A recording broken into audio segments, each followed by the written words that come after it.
Good afternoon, ladies and gentlemen. We will start shortly. His Excellency the President, General Secretary, and the Prime Minister will be taking their positions on stage shortly.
Ladies and gentlemen, can you kindly take your seats? We're about to start today's proceedings.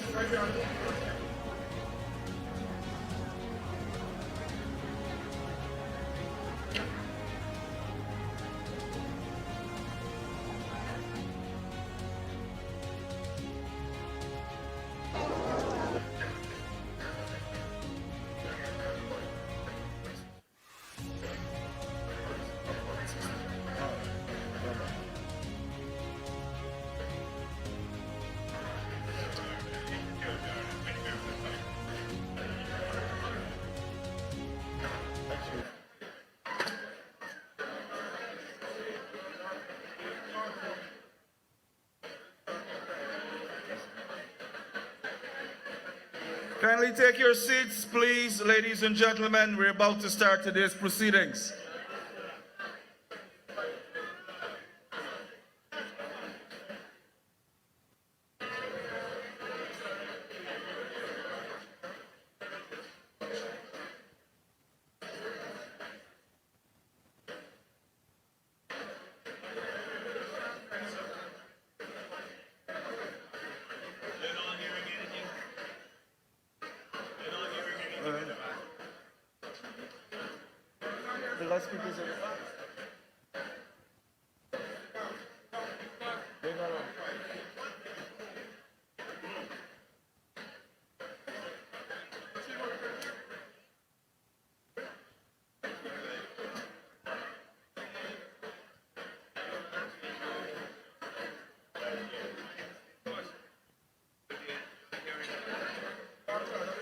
Good afternoon, ladies and gentlemen.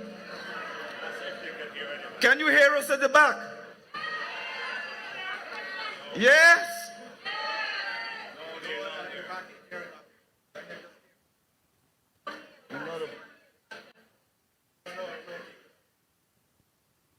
Thank you very much for coming out this afternoon. It is a pleasure for us to be here to celebrate the life and the legacy of the founding father of this party and by extension the nation. So before we begin, can I kindly ask you to stand for the playing of the national anthem?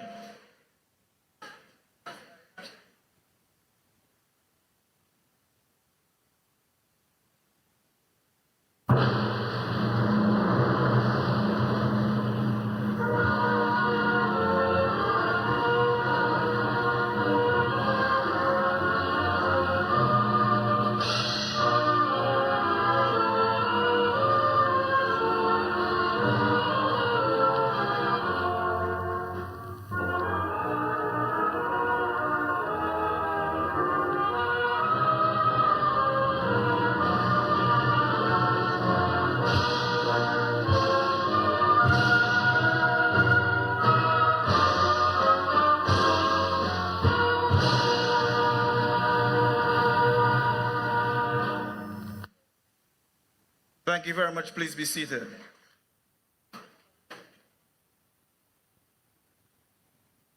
Our second item on the program today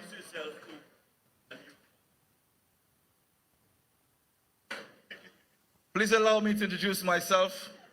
My name is Hugh Hilton Todd, and I'm responsible for Foreign Affairs within the Ministry of Foreign Affairs and International Cooperation.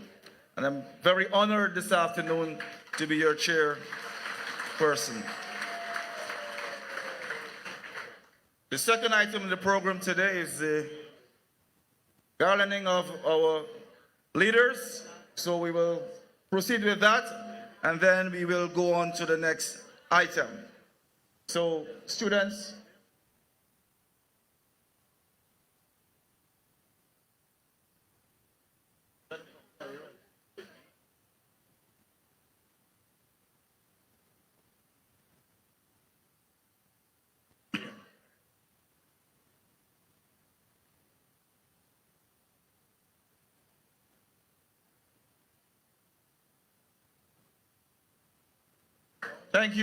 thank you, students.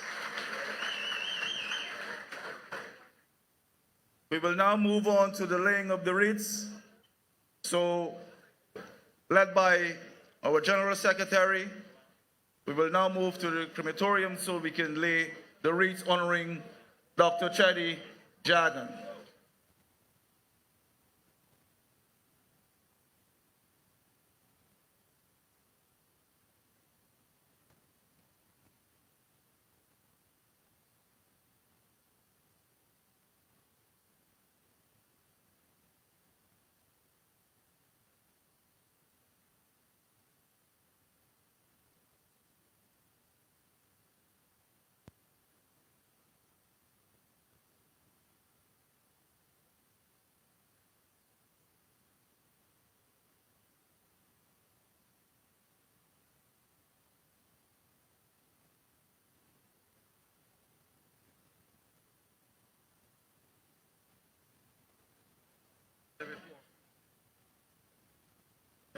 Minutes we can push.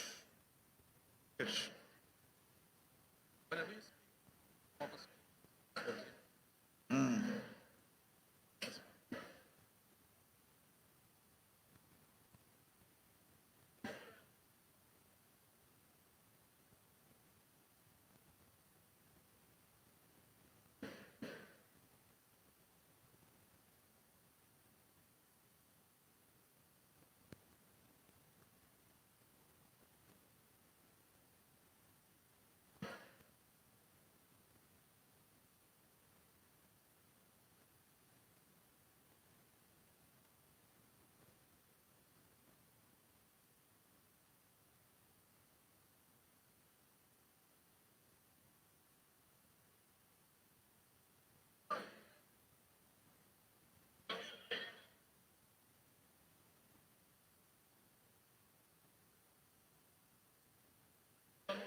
The next item on the agenda are messages from the Women's Progressive Organization, the Progressive Youth Organization, the Rice Producers Association, as well as the Guyana Agricultural Workers Union.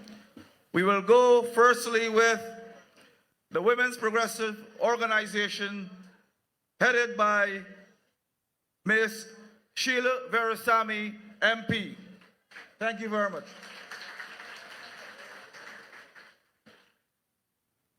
Good afternoon, comrades.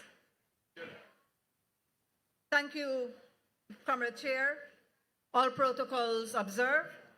We come again at Babu Jaan to remind ourselves of a struggle that was waged a long time ago to bring us where we are today. And the people who started the struggle in this country was no other than Dr. Cheddi Jagan and Comrade Janet Jagan.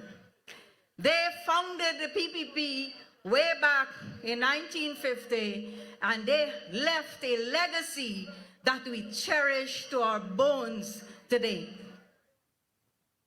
Ladies, today, I want to speak to you directly. I want to remind you that you hold up half of the sky, and to speak to you about some of those things that Janet Jagan dreamt of way back in the 40s, and that which the PPP is ensuring that we have wings to fly. I want to ask the older generation, comrades, to tell the younger ones about the suffering you endured during that 28 years of PNC dictatorship and rigged elections between 1964 and 1992. People were simply jailed for eating dal and roti, for assembling and for speaking freely. Remember how the PNC destroyed the infrastructure of our country and bankrupt our economy? Every road, every bridge, and all public buildings were falling apart. Do you remember how APNU plus AFC, with the behavior that they had between 1964 to 1992, they tried to use it against us in 2020 period. And they blatantly, in front of the television, in front of the world, tried to rig the 2020 elections. Comrades, it is our duty to ensure that we never allow them to rig another elections in this country. We must stand with our party and our president and our general secretary to build our one Guyana for all of us. We must protect our freedom. We must protect our democracy, and we must fly the flag very high of our People's Progressive Party. Only then, comrades, will we keep the legacy of Cheddi and Janet alive.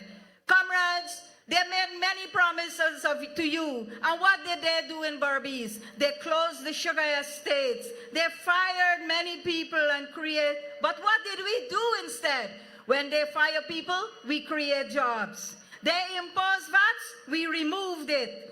We removed VAT from every single thing that they imposed it on, more than 200 items.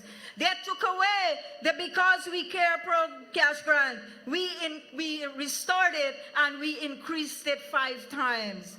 Comrade, they imposed VAT on water and electricity, and they took away the subsidy from our elders. We restored that. Comrade, APNU AFC promised to double the old age pension. They barely gave in 5 years $7,000 to our elders. What did we do? We doubled the old age pension in less than 5 years. Comrades, the PPP civic government has done more for you in 5 years. Mind you, 5 years is not up as yet. And And we have done more for you than PNC ever did in its 28 years plus its 5 years. All they know to do is break things, and all we need to do is continue to build this country so that your lives can be easier. Comrades, when we give 98% of this population potable water, women are able to be at home and spend quality time with your children. Comrades, you are our friends, you are our families, and you are our favorites. Together, as family, friends, and favorites of the People's Progressive Party, we need to rally behind the party and restore it to government come year-end so that our beloved president can go ahead and build our one Guyana for all of us. You trusted the PPP in the past, and we value that, and we cherish you for that, and we ask that you continue to trust us in the future. Our General Secretary and Vice President, Dr. Babu Jaan, at the helm of the PPP, will ensure that the Jagan legacy continue to inspire growth and development in our country. Let us continue to work together to build Guyana into a great country. Long live the legacy of Cheddi and Janet Jagan. Long live the WPO, the PYU, GAU, and the PPP. God bless Guyana, and God bless you. Thank you very much, Ms. Berbice. We will now have a message from Ms. Sarah Brown. Round of applause, please. Thank you very much, Comrade Todd. All protocols observed. Comrades all, today I am once again proud to deliver remarks on behalf of the youth arm of our party on this historical occasion where we celebrate the life and the work of former president and founder of our party, Dr. Cheddi Jagan. In the words of Dr. Jagan, and I quote, "We must all remember the lessons of the past as a guide for the management of the present and planning for the future." And today, I wish to touch a little on how far the party of Dr. Jagan has come from a past smeared by poverty, crime, rigged elections, and continuous economic decline, to present where we are on a path of continuous development in all sectors. The Progressive Youth Organization remains very proud of the achievements of our President, Comrade Irfan Ali, and our General Secretary, Dr. Babu Jaan, particularly as it relates to the opportunities available for young people in our country. And when I speak of opportunities for youth, I speak of the hundreds of young people who are first-time homeowners under a robust housing program. I speak of thousands of young people employed under the part-time job program across Guyana, bringing in over $600 million, and that's monthly. I speak of the young people who are now accessing free university education through the University of Guyana or the Gold Online program. I speak of the enhancement or the construction of sporting facilities nationwide, supporting recreational activities for young people so we can be gainfully occupied. I speak of the CSO program, where thousands of my fellow Amerindian brothers and sisters are employed under an apprenticeship program, where the sky is the limit for young people in the hinterland who now have access to online training programs, since the government has ensured that every single village in the hinterland has free internet connectivity. The PYO acknowledges that the measures in this last budget puts many of us young people in a better position with the universal health care voucher, the support for newborn babies, the direct cash given to us, and the reduction in taxes that allows us to have a better life. But what is more important, my fellow young people, is that we must safeguard this development that could not have been possible if the APNU and AFC had succeeded in stealing our country through rigged elections only a few years ago. We must be wary of the same wolves that now come in sheep clothing, rebranded, but yet the same. We must safeguard our democracy. And as Dr. Jagan said, without democracy, there can be no economic development. And in closing, I want to say that this party is the only democratic party with a proven track record, not only for continued progress, but for bringing unity and peace.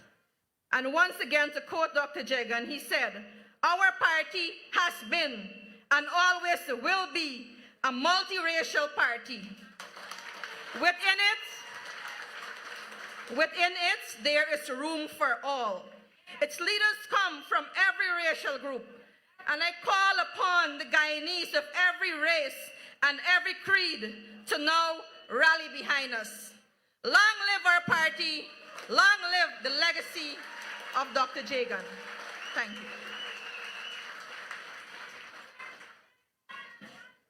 Thank you very much, Ms. Sarah Brown, which basically gave you an overview of the continuity based on the legacy left by Dr. Cheddi Jagan. This is the People's Progressive Party, one that believes in the upliftment of the ordinary man. So let's move on to Mr. Lekra Rambridge from the Rice Producers Association. Give him a round of applause.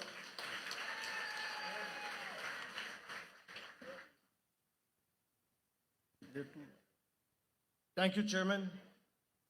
All protocol observed. Ladies and gentlemen, a special good afternoon to everyone. The Rice Producers Association of Guyana take this opportunity to salute and determine the fighting spirit of the late Dr. Cheddi Jagan, whose relentless struggle through his political life led to the betterment of all Guyanese. He championed the cause of all people and our country. We, the people, are fortunate to have a leader like him. He was a simple and visionary man who also led the struggle for independence and broke the shackle of colonialism. His distinct style and unwavering support through direct involvement with workers, including those in the rice industry, led to a better understanding of the challenges, which allowed him to make practical and meaningful intervention. His style has become a legacy, as we see today, through our General Secretary, Comrade Babu Jaan, and our Honorable President, Comrade Fanali, our party leaders, who are always out in the field, meeting with people and listen and address their concern. As it relates to the rice industry, Dr. Jagan and the PPP have and continue to give strength and support in all times, good and bad, in opposition and in government. This is how you know when people care. As I stand here today, there can be no dispute that Dr. Jagan and the PPP that he founded is founded in the care of all people then and now. Rice is our staple food. I enjoy and employed thousands of hard-working farmers in this country. This industry, when in challenge, whether it is price, market, seed paddy, drainage and irrigation, fertilizer, equipment, etc. But Dr. Jagan and the PPP, through the party history, Comrade Jagdeo and Comrade Irfan, have been and have stayed with us, helping to solve our problem in the rice industry. This is a legacy of Dr. Jagan, to be with the people, help the people, and to make their lives better. This is the difference between Dr. Jagan and the party and the opposition. When Granger was in team or in government, in opposition, sorry, they promised the farmers high paddy price, over $9,000 a bag. And when he became the president, his government and himself said that rice is a private business and the government leave the farmers on their own struggle.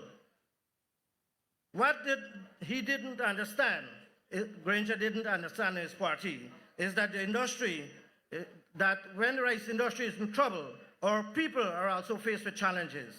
When we are in trouble, jobs can be lost. Hardworking people are made to feel the blunt of unemployment.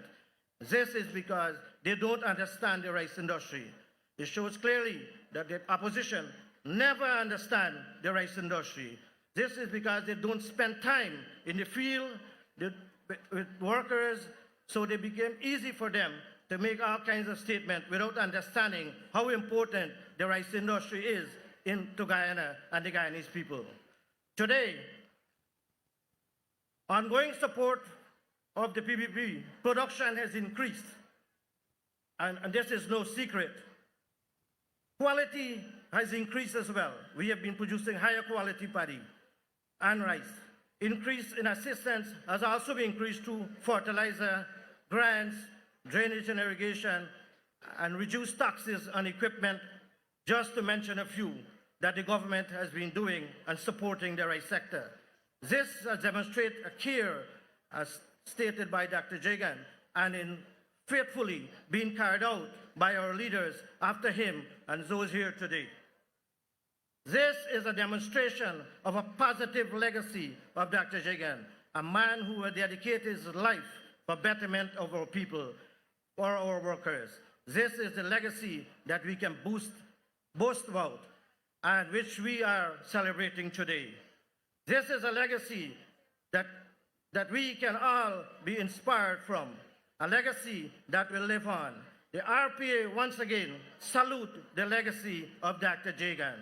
Come later this year, we have to protect the democracy of this country, and we should continue to support the party and uphold the democracy of Guyana. Thank you. Thank you very much, Mr. Ramridge. Just a background note for those of you here. The 4 organizations that just delivered messages are all allied to the People's Progressive Party, and that shows the diversity of the People's Progressive Party in terms of reaching to the grassroots, to lifting lives of the ordinary man and paying attention to even those small pockets that require attention. And that is the comprehensive nature of the People's Progressive Party Civic. So thank you very much for the organizations represented here today, and please give them another round of applause. Sorry, my bad. We have one other presenter coming from the Ghana Agricultural Workers Union, my brother, Mr. C. Paul Narayan. Sorry about that. Go ahead. Thank you very much, Comrade Chairman, His Excellency the President, Comrade Vice President, Prime Minister, distinguished ladies and gentlemen. Today we gather to pay tribute to an icon in our nation's history, a man whose contribution to the development of Guyana and the advancement of the working class are etched in the annals of our history. We honor the legacy of Dr. Cheddi Jagan, former President of the Cooperative Republic of Guyana and former Honorary President and founder of the Guyana Agricultural and General Workers Union. Today, 28 years after his passing, this nation stands on the shoulders of a giant whose life was a symbol of unwavering commitment to the betterment of the Guyanese people. His dedication to the principles of social justice, equality, and the upliftment of the oppressed will forever be an inspiration to us all. Dr. Jagan's relationship with Gau was not one of mere formality. He was steadfast in the fight for workers' rights, and under his leadership, the principles of trade unionism in Guyana were given a voice. As honorary president of GAU, Dr. Jagan offered guidance, counsel, and most unwavering moral support in the face of many adversities. Comrades, GAU was born from Jagan's unyielding belief that unity is power. He rallied workers in this region to demand fair wages, safe conditions, and respect. Today, we inherit that legacy.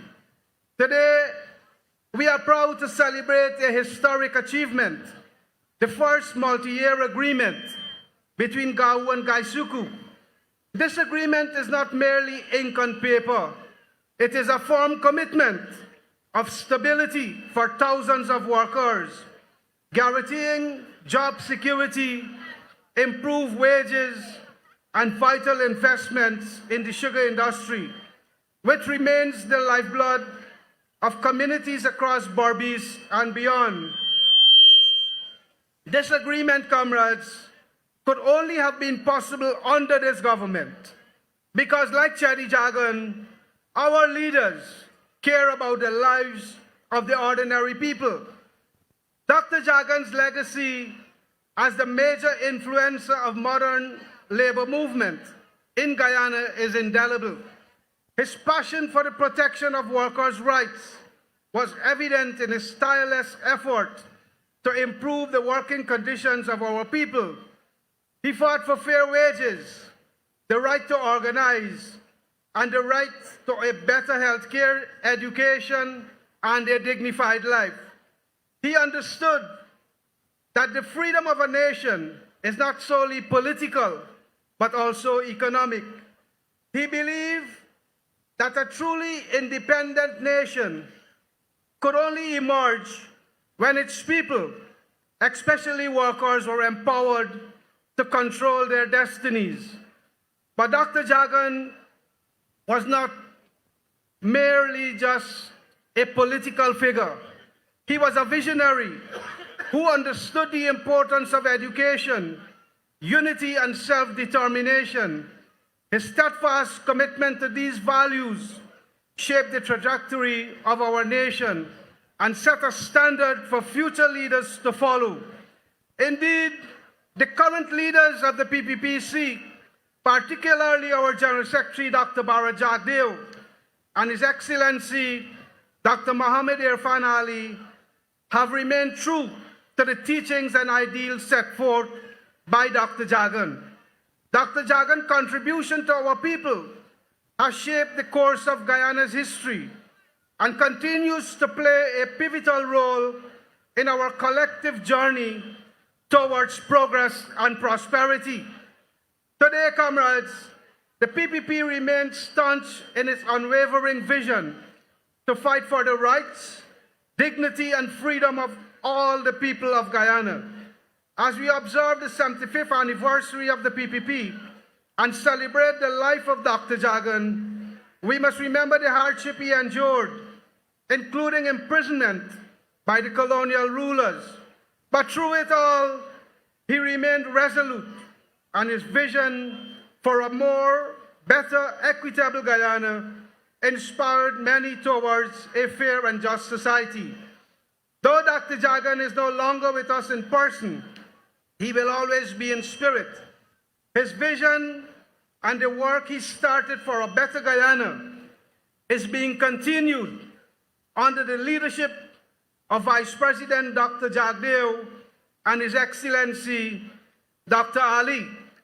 On behalf of the Guyana Agricultural and General Workers Union, we are forever grateful for the leadership, courage, and tireless advocacy that Dr. Jagan provided. He will continue to be always our beacon of inspiration. I thank you very much, comrades. Thank you very much, Mr. Narayan. We will now be entertained by a session of drumming.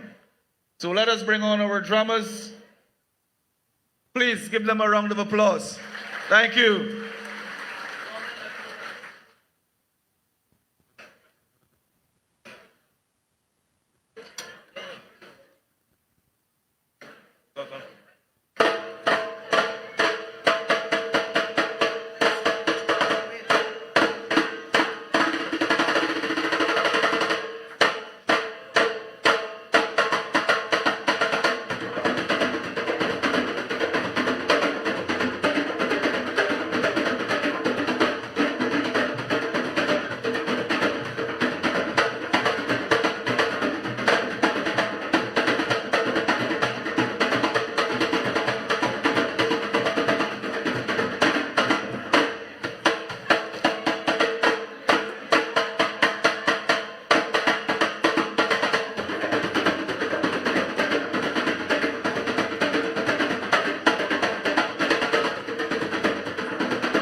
Thank you very much, drummers. That was a fantastic fusion.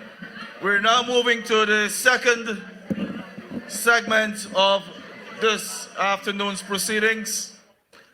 I would like you all to give a solid welcome to our next speaker, a man who has given his entire life of service to this country, well known to everyone here today. We want to welcome with a round of applause our Prime Minister, your Prime Minister, this country's Prime Minister, retired Brigadier Mark Phillips, the real brigadier. Let me hear you say, yeah.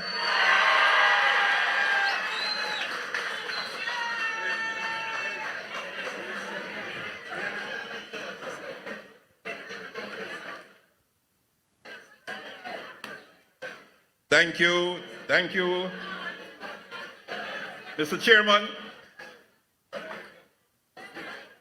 Comrade Irfan, Comrade Barrett, Comrade Donald, all the comrades this afternoon, good day. Today is an important day for all of us. Isn't that so? You know, we had the fusion of the drums. The drums tell a story of national unity. That is the story of the drums just now. You agree with me? And you know, when we sat on the stage, that's after moving around and reaching everybody, I marveled. I commented to His Excellency that we have a larger crowd today. Isn't that so? And you know, when we have gatherings like this, unlike the other side, the opposition, we don't want the cameras just to focus on the stage. The cameras must do a roving camera and show the entire nation and the entire world the crowd that is assembled here today to pay homage to Dr. Cheddi Jagan, the legacy of Dr. Cheddi Jagan, who remains our guiding light as we manage the affairs of this country. Isn't that so? And you know, later in my speech I will talk again about it. But today, assembled, and indeed the camera must do their work, Guyanese from all walks of life, all races, all religion, all orientation are assembled here today. And that would have made Dr. Jagan proud.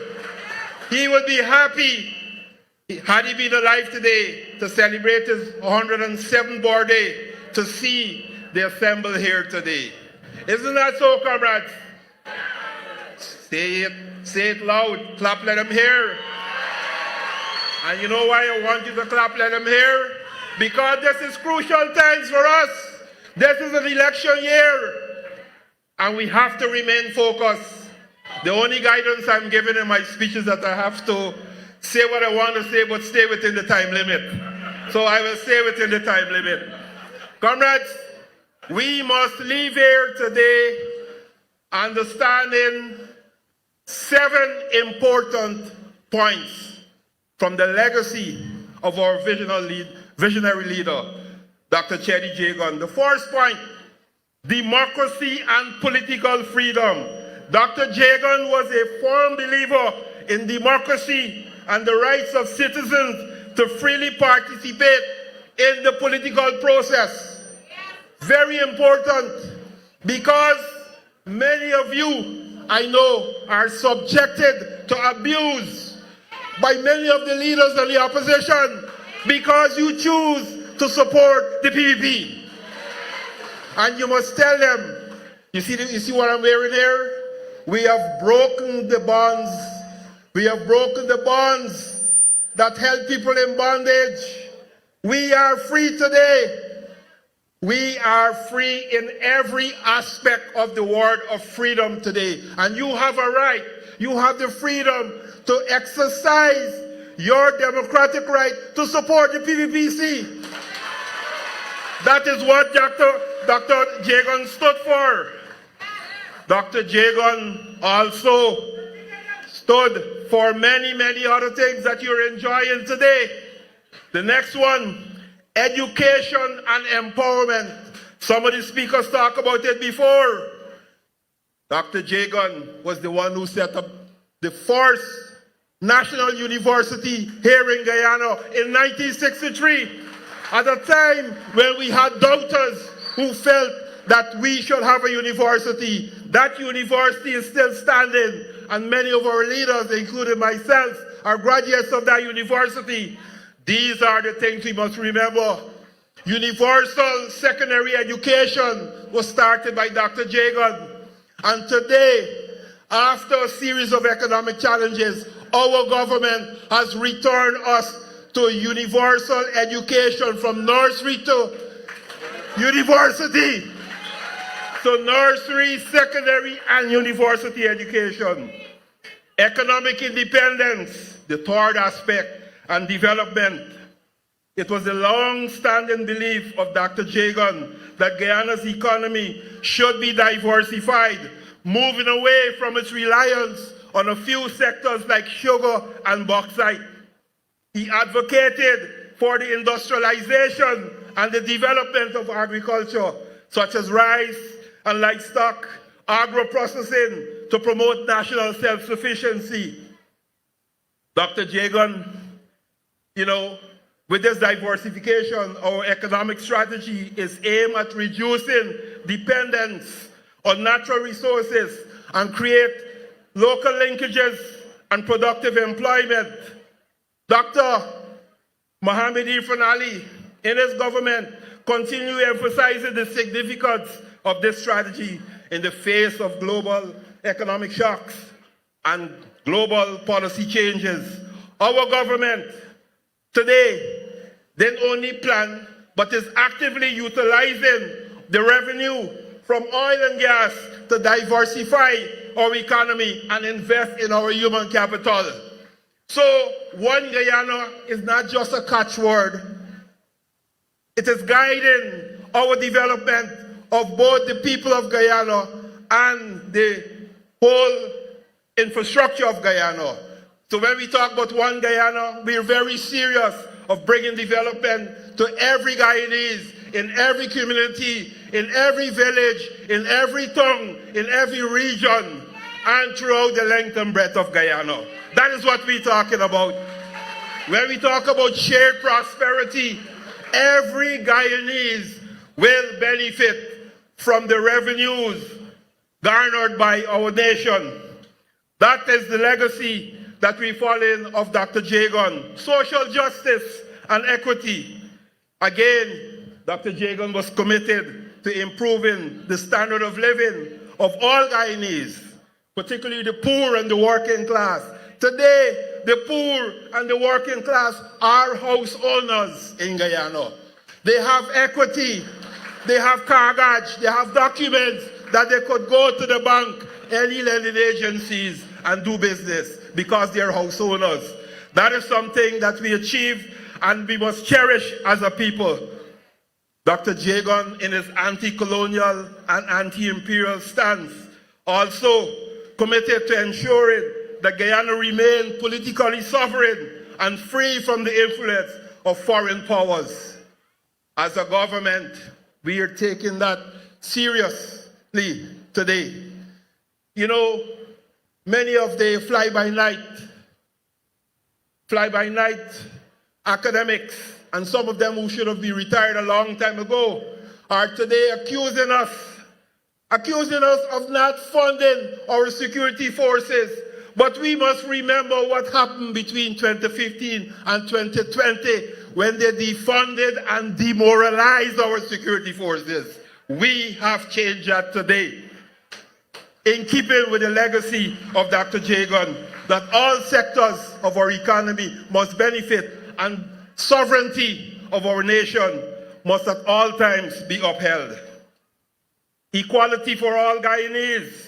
He sought to create a more egalitarian society where he believed that the wealth of the nation should be redistributed to the working class with a focus on welfare of the working class.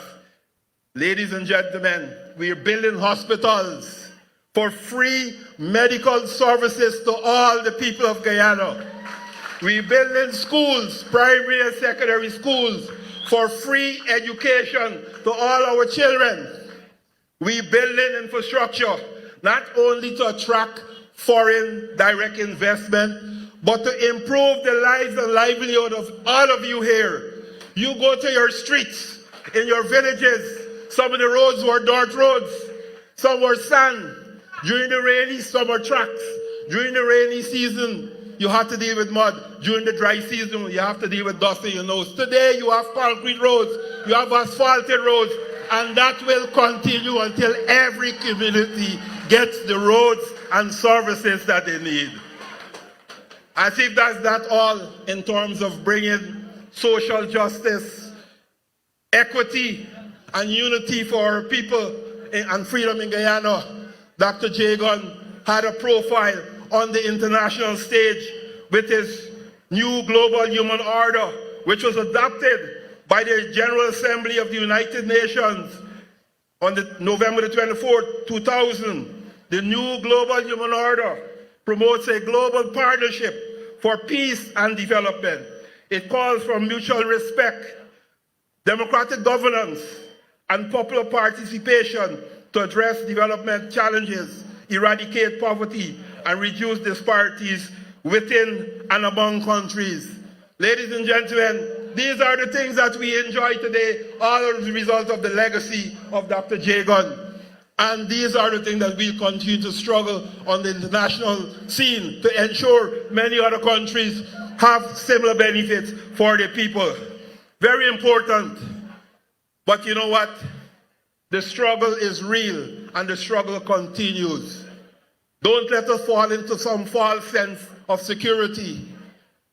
The powers that be, the opposing forces, are continuing to fight to wrest power from you, who ensure that you democratically elected the PPPC to government. You know, one time they talk about barometrics, and then when they're told that we already have barometrics, it's now talking about enhanced barometrics. You know, so from one thing to the other, they're struggling to wrest power, but we know what happened. We created a framework for democracy to prevail in Guyana. They won the elections in 2015. They ruled from 2015 to 2020, and they took this country backwards in all regards, including the democratic progress that we made. Because they lost the election in 2020, and for 5 months they held on to power illegally. But we put up a fight, and you know what? That fight remains real, as I said before, because the destructive forces are at it again with many disruptive actions as we lead up to our elections. So we have to remain firm. We have to remain focused in terms of our defense of democracy in Guyana. Very important. And our youths, and I'm happy that many of our youths are here, you have an important role to play. We will facilitate activities and opportunities for youth empowerment, but the youth must take their position in leadership, in development, and in the struggle to defend democracy in Guyana. Very important. So youths don't stay in the background. You could continue your education, benefit from all the free opportunities, but you have an active role in defending democracy in Guyana, in keeping with the legacy of Dr. Jagan. Today in Guyana, women, indigenous people, our youth all play an active role in politics at all levels, the local, the regional, and the national level. And this is one thing that Dr. Jagan would be proud of, that our General Secretary has ensured that this happens, and happens in a real sense, for all Guyana to benefit and to participate in the development of Guyana. Citizen participation is very important for us as we pursue and deepen this democratic path. Very important. And again, thanks to our General Secretary for his leadership in that regard. The PPPC today remains the only national political party where you have women, you have indigenous people, you have African Guyanese, you have youth, and you have the age like myself in leadership position. A round of applause to that. Somebody mentioned that age is experience. I'll take that. However, we must ever be vigilant in our efforts to defend democracy and the will of the people. Very important. We must not forget what happened between 1968 and 1992, the years of struggle by Dr. Jagan, who at no time decided that he will withdraw or he will retire. He struggled until the end, and in 1992, we saw the return of democracy in Guyana. That itself is a lesson for us not to become complacent, not to give up this struggle. Very important. And with the leadership of Dr. Babu Jaan and Dr. Irfan Ali, we will continue this struggle. We will continue to provide dynamic leadership to Guyana. Dynamic leadership is important because we operate in an ever-changing environment. The contemporary operating environment in Guyana today is one of changes, and from time to time, we have to go back to the drawing board and come up with new solutions to the current problem. But at all times, people, I want to assure you that we remain guided by the visionary policies and principles announced by Dr. Cheddi Jagan many, many years ago. Comrades, we are fighting men and fighting women. Are you ready to continue to fight? Are you ready to continue to fight to defend democracy? To defend the sovereignty of Guyana? To ensure that social justice continue in our country? To ensure that development comes to every community in our country? That is what we would like to lead, and that is what we would like you to accompany us in. Very important. I think my time is running out. But you know what? Let us not give up the fight. Let us fight against racism. Let us fight against division in our communities. Let us fight against corruption. And let us continue to keep the vision of Dr. Cheddi Jagan alive. Thank you very much.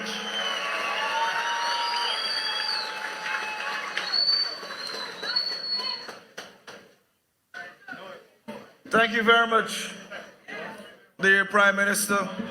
As we continue to celebrate the life and legacy of Dr. Cheddi Jagan, we will now listen to a few excerpts from his writings. As you know, he was a prolific writer and teacher and leader. So please, let's welcome our students who will be reciting some of the excerpts. Thank you very much. Please give them a round of applause.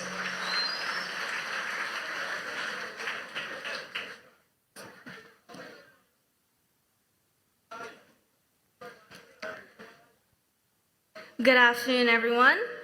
It is truly an honor to stand here before you to celebrate the life of our very own Dr. Cheddi Jagan. I extend a warm welcome to His Excellency Dr. Mohammed Irfan Ali, the beloved President of the Cooperative Republic of Guyana. His Excellency Dr. Babu Jaan, the esteemed Vice President of Guyana, the Honorable Brigadier Mark Anthony Phillips, Prime Minister of Guyana, distinguished ministers of the Cabinet, members of the National Assembly, esteemed guests, and all those in attendance. Your presence here today is a testament to the importance of this occasion, and we are grateful for the time you have taken to join us. My name is Corentyne, a diligent student from the J.C. Chandi Singh Secondary School. Today, myself and my fellow schoolmates will take the privilege in reciting quotes that was said by our very own, the memorable Dr. Cheddi Jagan. Without his commitment and dedication, Guyana would have not become the Guyana we know today, for he has left a great impact on us. On June 6, 1964, he said, and I quote, "I know that there are many fearmongers who go among you and try to influence you emotionally. Some go amongst the Indo-Guyanese and say that I am sacrificing them and wooing and embracing the Afro-Guyanese. Others go amongst the Afro-Guyanese and tell them that my government is an Indian government, that because of racial considerations, it does everything for the country and little for the city. That the Indo-Guyanese owns the land, real estate, and dominate business. and that if the Afro-Guyanese do not get together, they will soon lose even their jobs. In this way, I am caught in the crossfire.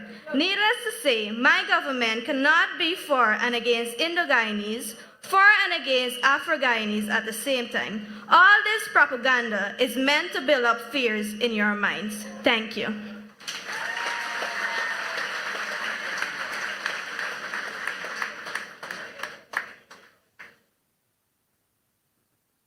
Good afternoon, comrades all. Greetings from the People's Progressive Party.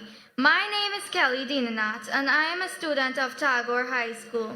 My job is to read an excerpt from the West on Trial, and I quote, "Those who see only race, ethnicity in politics in Guyana as others who see tribalism and religion in other countries are not viewing reality comprehensively, objectively, and scientifically.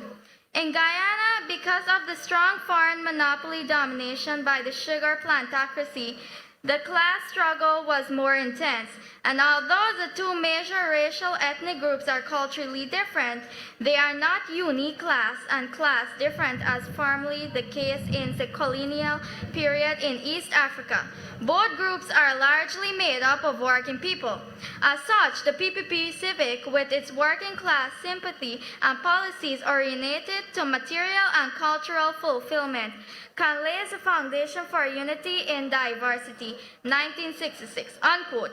Long live the PPP, long live Cheddi Jagan Party. Thank you.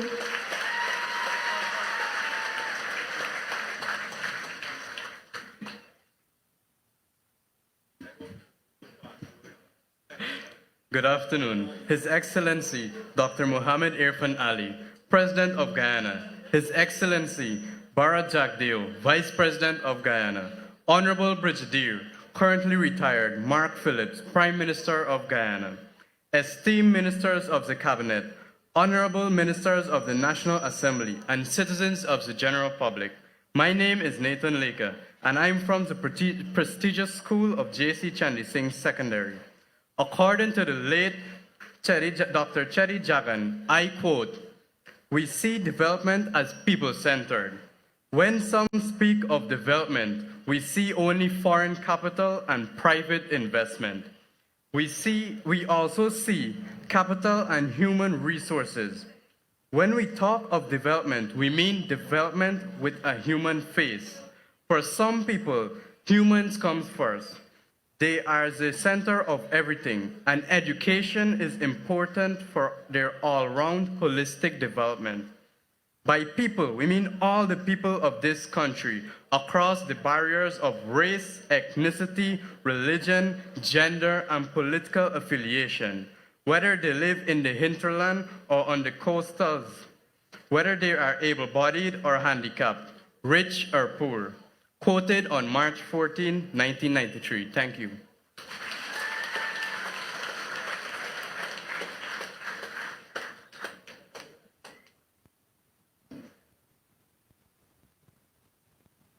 Good afternoon, everyone. His Excellency Dr. Mohammed Irfan Ali, President of the Cooperative Republic of Guyana, His Honorable Bharat Jagdeo, Vice President of Guyana,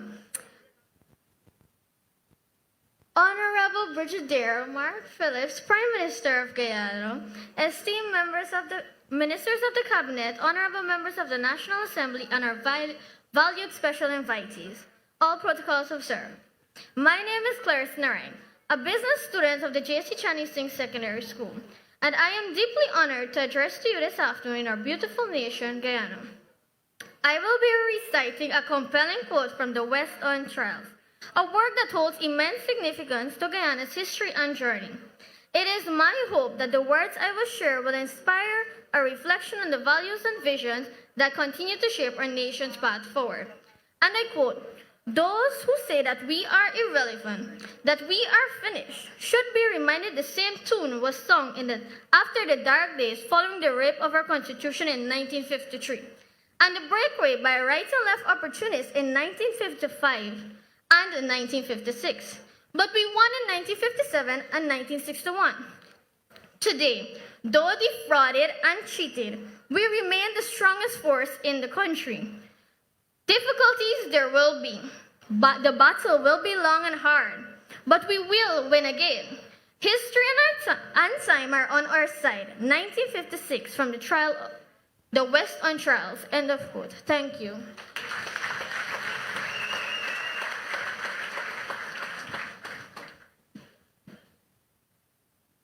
Thank you very much, dear students. We now come to very important agenda item here. I want you to all stand and help me welcome His Excellency Dr. Mohammed Irfan Ali. Thank you. Thank you very much, comrades. Comrades, if you want to see a physical demonstration of the resilience of the People's Progressive Party, there is a comrade here. I just told the General Secretary a few weeks ago, she called me and she said, "Comrade, I'm on my way home." I said, "Which home?" She said, "The great beyond." And today, I sat up here and I tell the General Secretary, "Look, Sherry is here. Sherry, stand up and show them how you're strong."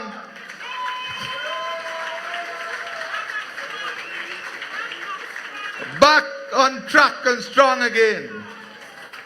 Earlier, as I walked through this huge gathering of the family of the People's Progressive Party, a few persons touched me and they said, "We are back home."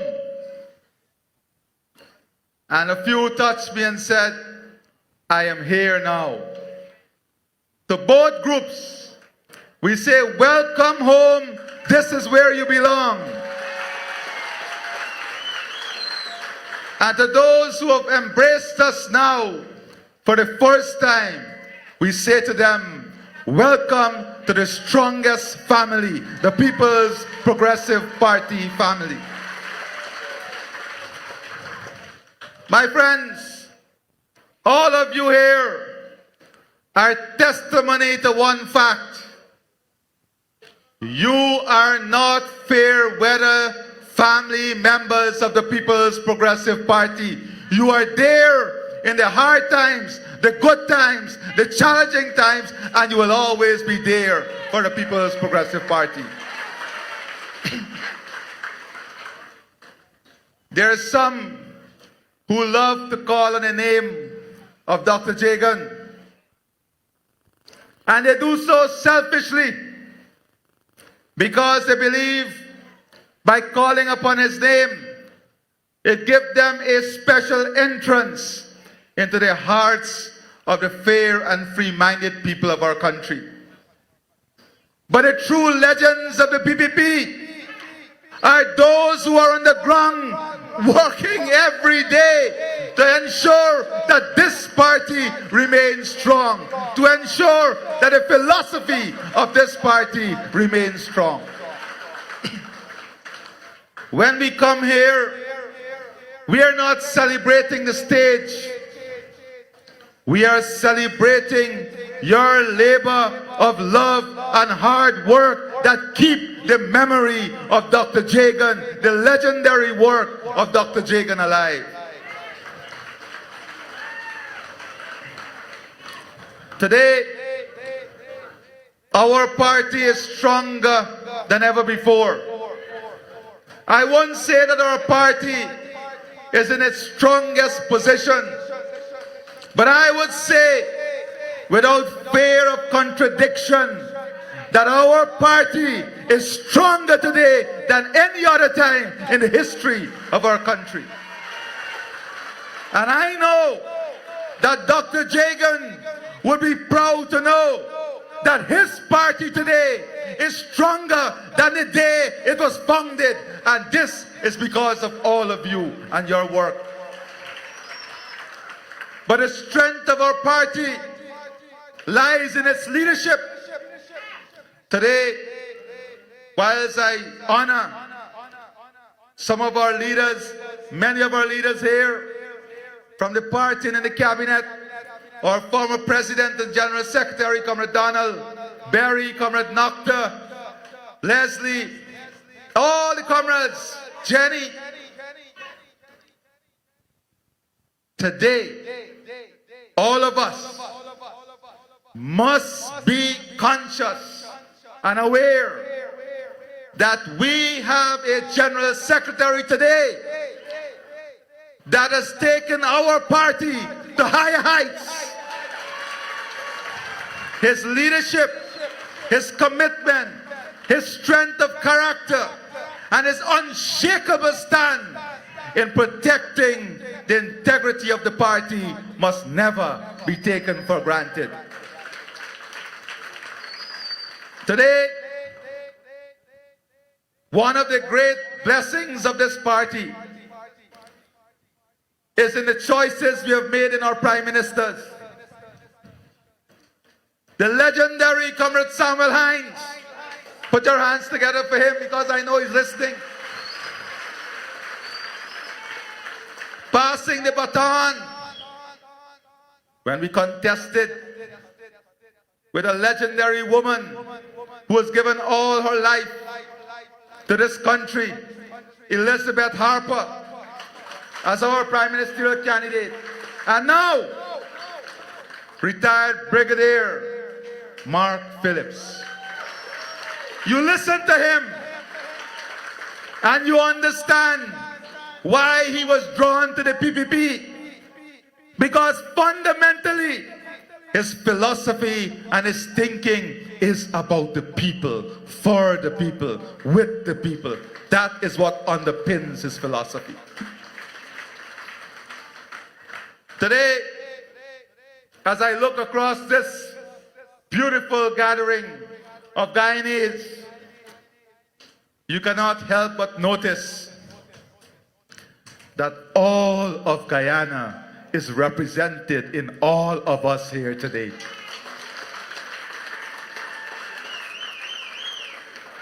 These images will send chills down their spine. But these young people reminded us, every time the PPP is in government, or whether we're in opposition, there is a coalition of forces that try to misguide our people. Sometimes those forces are nourished from within and they grow and go on the outside.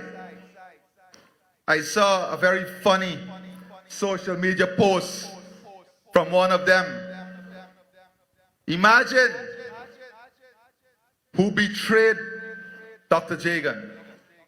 Put up a social media post. This one is for you, Pa. I don't want to mention this guy's name. He's completely absent from society today.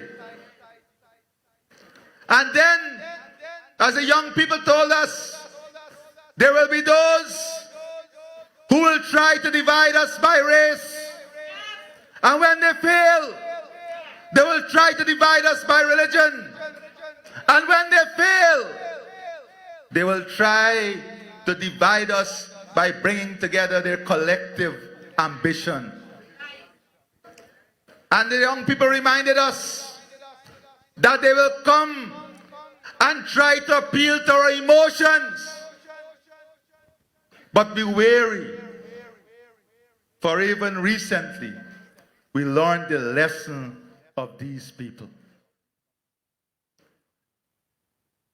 We must be conscious about our political environment.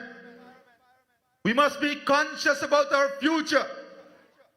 We must be conscious of the values that we represent.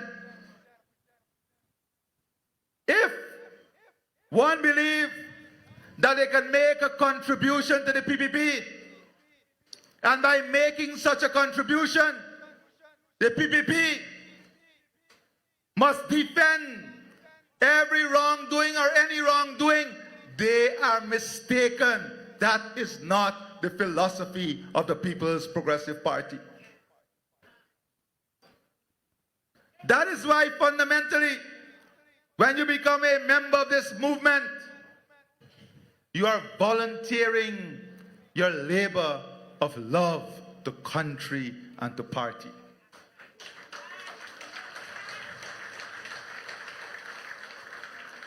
This party cannot be bought or sold or traded. That is not the philosophy of this party.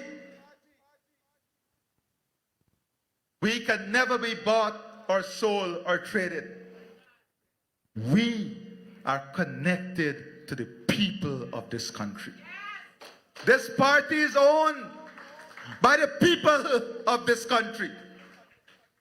This party is owned by the men and women and children of this country who embrace a philosophy of freedom, democracy, unity.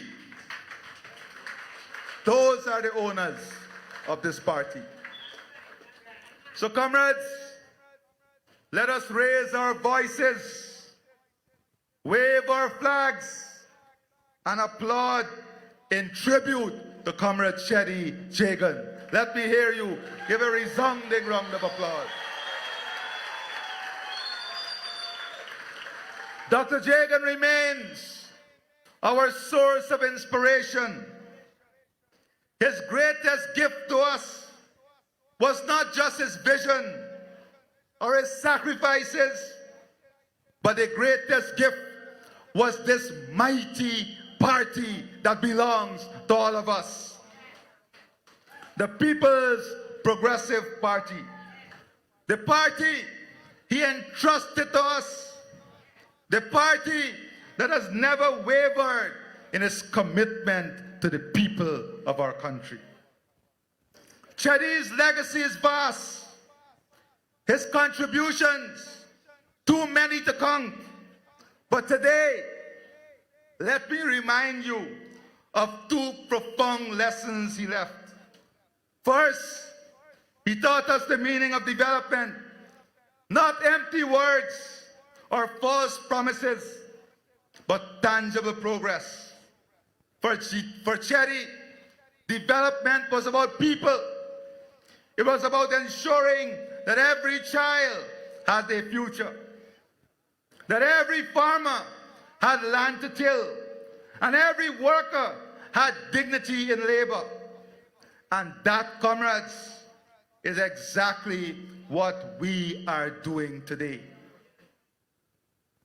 You know, I was saying to some young people when we campaigned and we said we wanted people to retire in dignity, I explained to them what we meant. And let me give you a simple example of what we meant. Today, a head teacher from a nursery school, retiring with a salary, let us say of $350,000 to $400,000, depending on what grade of school, would retire with a pension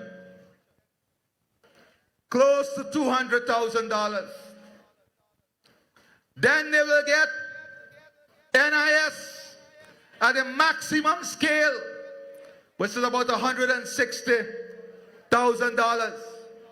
And when they achieve old age, they will get $41,000. That pensioner would be receiving more money at pension than when they were at employment.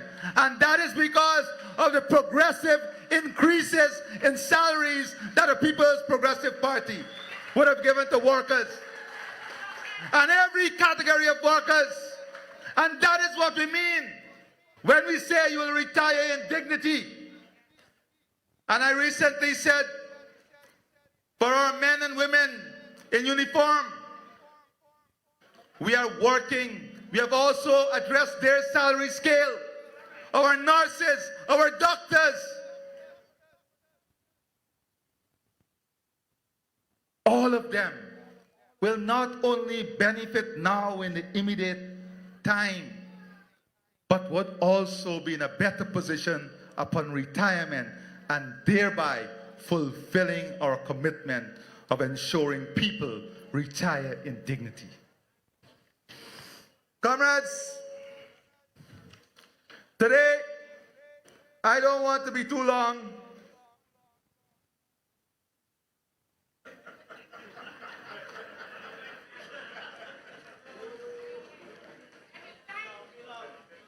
Thank you, Sherry. But I'll take some time. You know, I want to speak a bit about national development. But because we're in Region 6, I want to give some specific examples of Region 6. And when we go to every single region, as we do, I will tell the same story of every region in your region. Now, comrades, if you save in more money, or you have more money to put in your bank account, you're not better off? Are you better off? Good. Well, let me tell you the story of Region 6 alone. According to the Bank of Guyana, deposits in the commercial bank at Region 6 between 2019 and today, as I speak to you, grew by 72%. From 61.8 billion to 106.2. What that tells you? It tells you today that people have more disposable income, that people are better off, that the economy is better, that productivity has increased, and life is better here in Guyana, and Region 6 is no exception.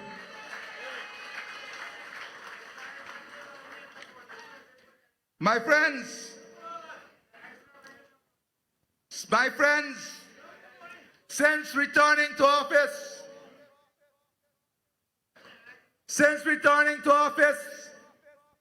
we have rehired here in Region 6 1,055 workers at Rose Hall. Across the country,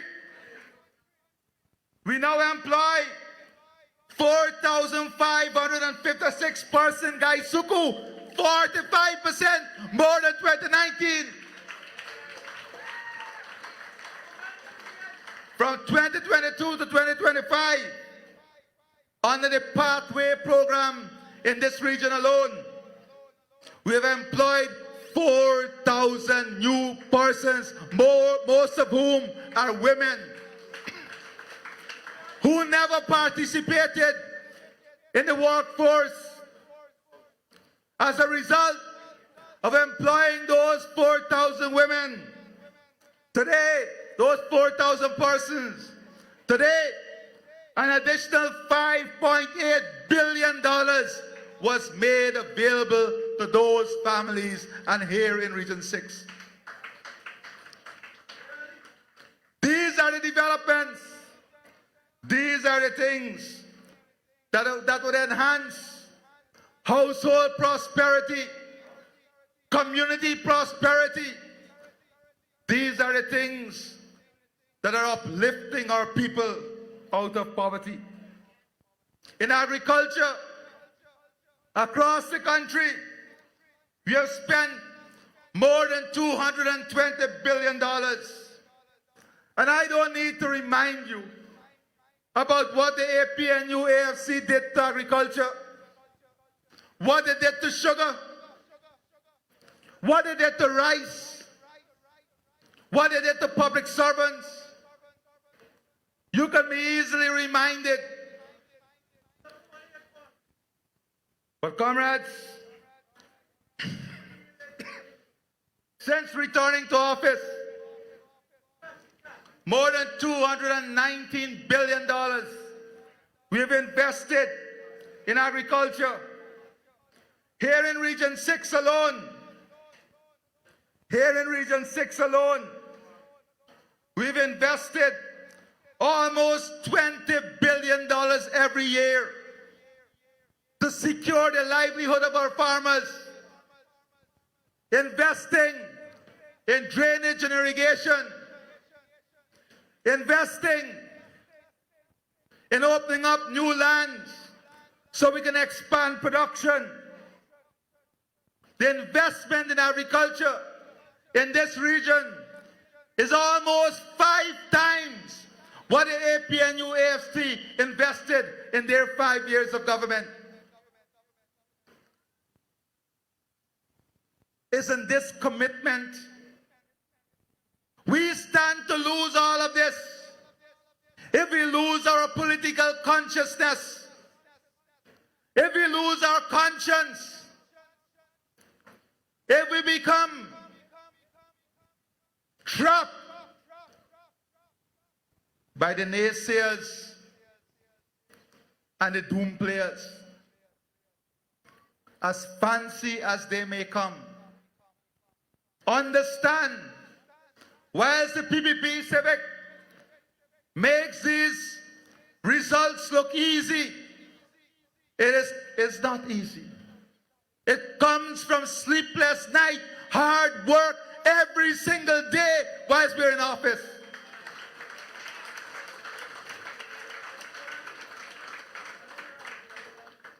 My friends, and because of the government investment in agriculture, confidence in financing agriculture project grew. And as a result, investment, credit to agriculture in this region grew 3 times, from less than $12 billion in 2019 to almost $30 billion. That is credit from the private sector, credit from the banks. My friends, I'm not going to remind you about the almost 1,500 farmers who benefited from more than 70,000 bags of fertilizer, or the hundreds of farmers who benefited from the seed party, or the almost 2,000 fisherfolk who benefited from capital investment, or the 700 plus farmers who benefited from the flood relief in this region. I'm not going to tell you about them because we have thousands of examples of policies that would have directly benefited families. We are not seasonal in our approach to development. We are your constant. We are your everyday. We are your reliable partner. And we are your relentless fighter, the People's Progressive Party Civic. When the sugar estates were closed, who was on the front line? Which party was on the front line, side by side with Gawu, marching? Don't forget that. Who was on the front line with the rice farmers when they tried to take away Red House in Georgetown that holds the memory and work of Dr. Jagan? Who was on the front line, led by our General Secretary? These things are easily to forget. But always remember, in the most difficult of times in this country, regardless of how harsh the environment was, it is the People's Progressive Party Civic that remain on the front line.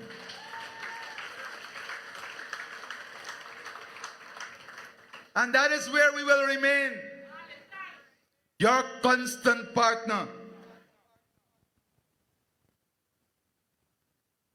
When we look at rice, the RPA reminded you about the promise of 9,000 per bag. And instead what you got?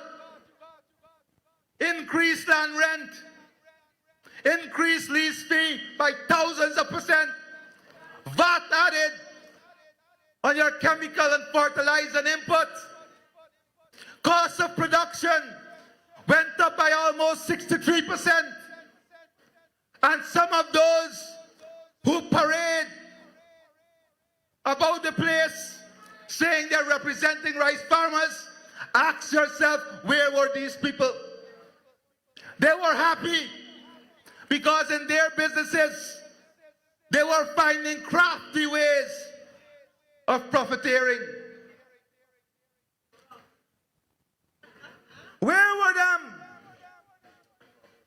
Today, we are back in office, and what did you see? Rice production is at its highest ever in the history of our country.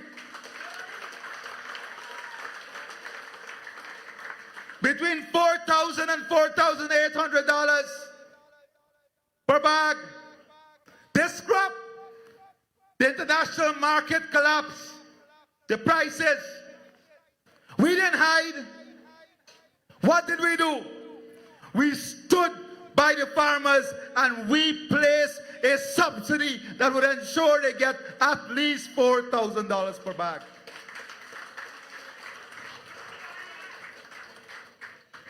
This is billions of dollars of additional support. Additional support that does not only benefit the rice farmers and keep the rice industry alive, but it benefits the vendors in the market.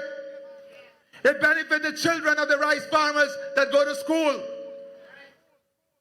Because we know when we were in opposition between 2015 and 2019, 2020, we went to many communities here and across the country, whether it's in bauxite, rice, or sugar. And what did we hear? We are taking our children out of school because we can't afford to keep them in school. We don't have money to buy sneakers for our children. No textbooks in the school. No exercise books in the school. No book bag. That is not long ago. That is just 5 years ago. The BBC did a program on this. Today, lest you forget, it is this government that came back and right those wrongs.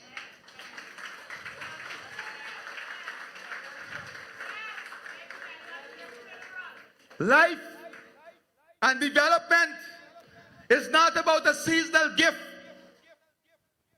It's not about a seasonal gift. It's about hard, tireless work. Hard, tireless work. It is not opportunistic. It is never opportunistic. It is about full commitment. It's about sacrifice. The stories of our leaders are never told. We have leaders of international caliber. But instead of going after personal gains, they stay here even after their time of service, committed to our party and committed to our people. That is the leadership that matters.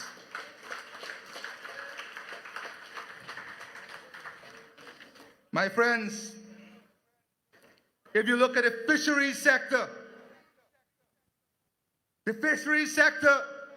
output increase across the country by more than 260%.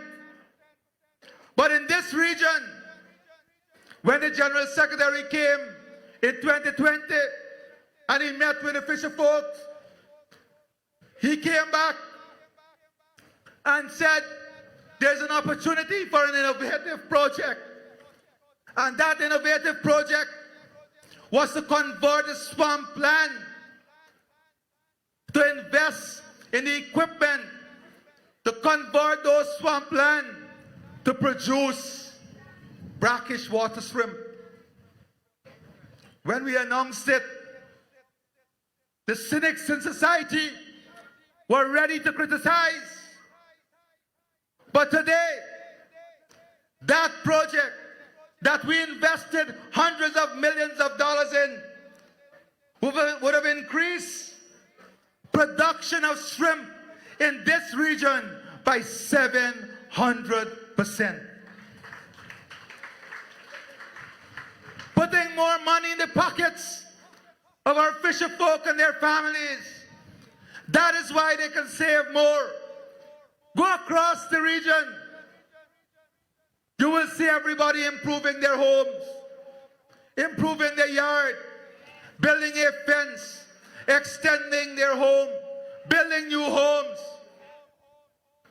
Why? Why? Because the environment is conducive for them to do so.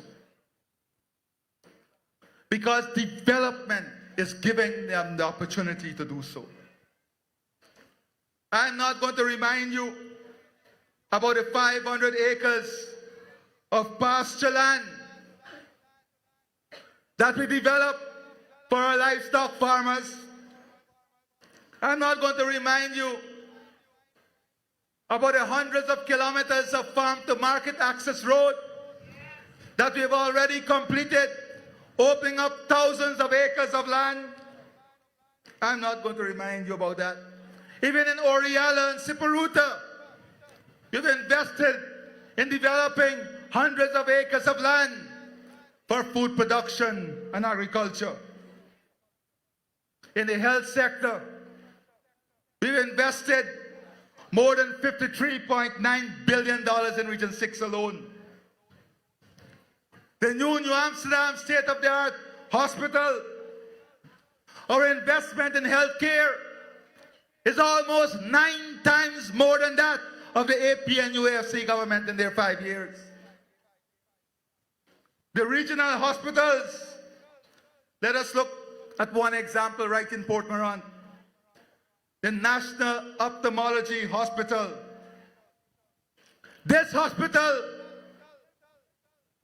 that came into existence long before oil by our General Secretary when he was president, providing service for patients in Guyana, Suriname, and the rest of the Caribbean.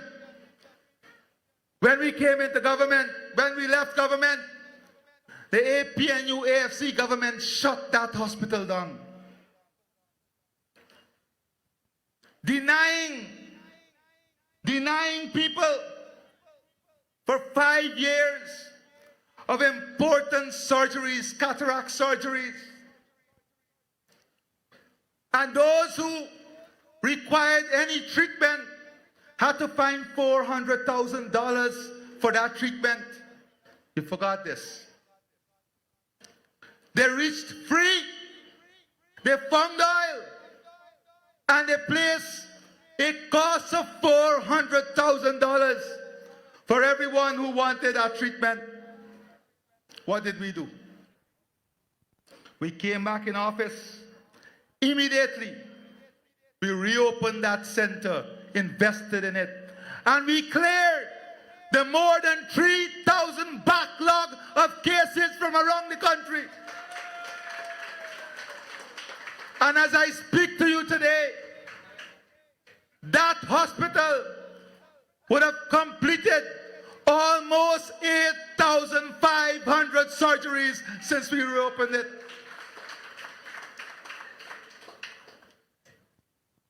Those persons would have had to find $3.2 billion to pay for this surgery that they received free of cost under the PPP Civic if the APNU-AFC was in government. Yes, they would have lost their sight. If they couldn't find the money,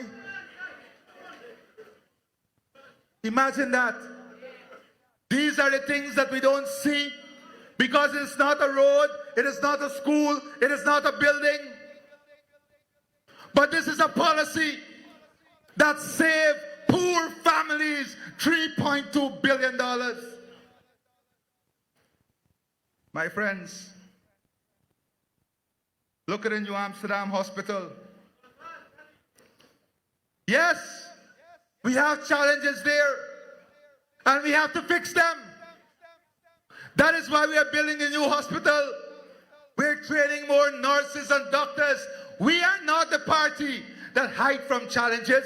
We confront challenges in the interest of the people. That is what we do.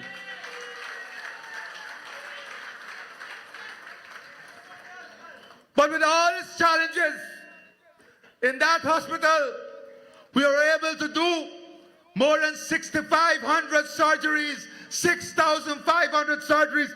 That is more than 40% of surgeries it was capable of doing in 2019.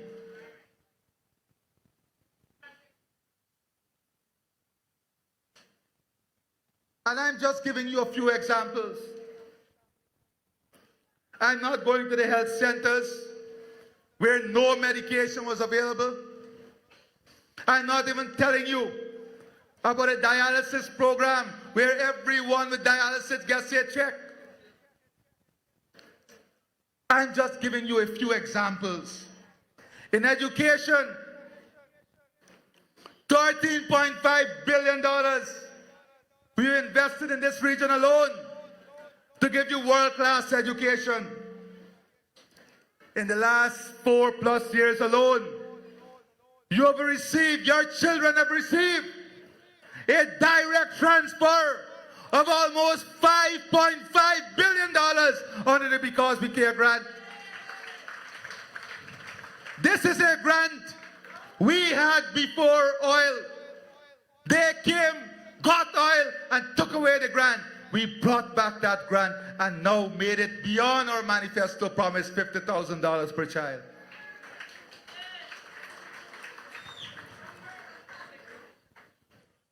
When we came in opposition, we heard parents complain about having to buy chalk to send to the school.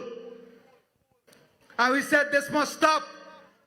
And we launched a national school grant, where a grant is given to every single school to ensure that they have the money to buy these learning aid and supplies. In this region alone, almost $800 million in national school grant was placed in every single school. Billions of dollars on the maintenance of school. Textbooks. Between 2015 and 2019, less than 20% textbook availability was in the education system. Today, we have almost 90% textbook availability in the school system. These are things you don't see in a structure, but you see it in the results of our children. It is the future that is being built stronger. My friends, I'm not going to tell you about the support to the school meals program. I'm not going to tell you about the almost 3,000 gold scholarship. I'm not going to tell you about the more than 6,500 public servants in this region alone who benefit from training. I'm not going to tell you about the more than 2,500 young people who benefit from the TVET training. I'm not going to remind you about all of that.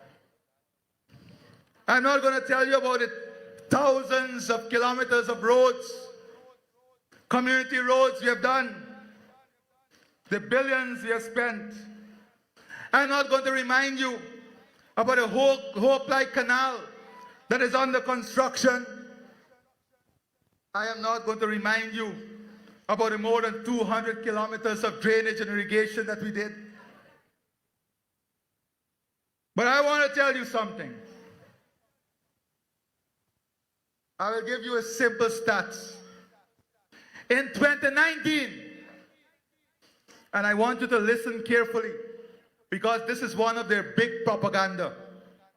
In 2019, all the projects that was done in this region was executed by 43 contractors. Listen to this. Under the APNU AFC, all the projects that was done in this region was executed by 43 contractors. Today, we have engaged in this region alone more than 1,132 contractors. From 43 to 1,132. You don't hear about this? This is the reality. Almost 25 times more. I'm not going to remind you about housing or water. In one investment alone, the new water treatment at Adventure, more than 18,000 residents will get treated water. This is results that we are proud of.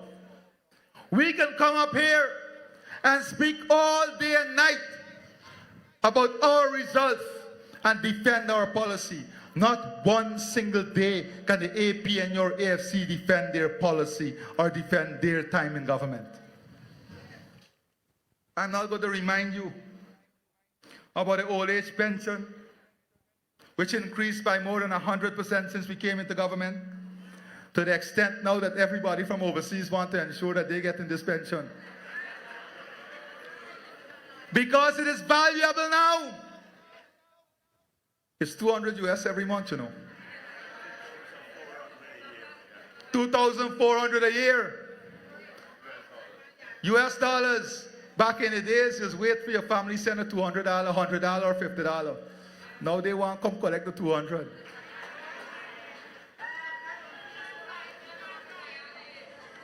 My friends, I am not going to remind you about all of the development. But we are always true. And the time is going to come when we will speak about our plans. And when we will give account for all the promises and commitments we made in the manifesto. And we will stand proudly because we have exceeded every single commitment in the manifesto. We are not about power.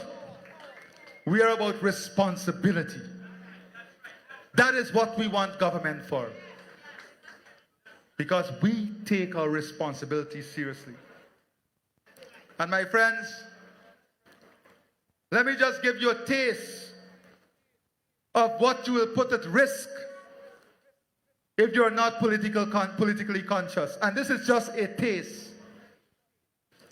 A brief overview of the plans in train and ahead for Region 6. I'm leaving Region 5, crossing the Berbice River on a new 4-lane high bridge, just like the Demerara Bridge. I'm entering New Amsterdam, not only the synthetic track, but a new hospital, a new medical school. And then driving off on a new 4-lane road all the way to Mollison Creek, the upgraded road into Kanji. I'm going to fly to Timeri from the new municipal airport at Rose Hall. I'm passing Palmyra to the hotels, malls, new private hospital, to the new stadium, to tens of thousands of new homes, to supermarket, to entertainment sector. I drive past Palmyra on the beautiful 4-lane highway, lit up at night, looking at the expansive land with infrastructure, technology to up food production. I'm passing all the brand new markets, upgraded markets. I then forgot So I turned back. And there as I turned back, the new National Deep Water Port, the new gas development, the industrial hub, logistics hub. This is jobs, investment, opportunity, value. The new digital school. And oh yes, I passed the steaming noise of functional sugar estates, working sugar estates. I then passed Port Morant with the development hub.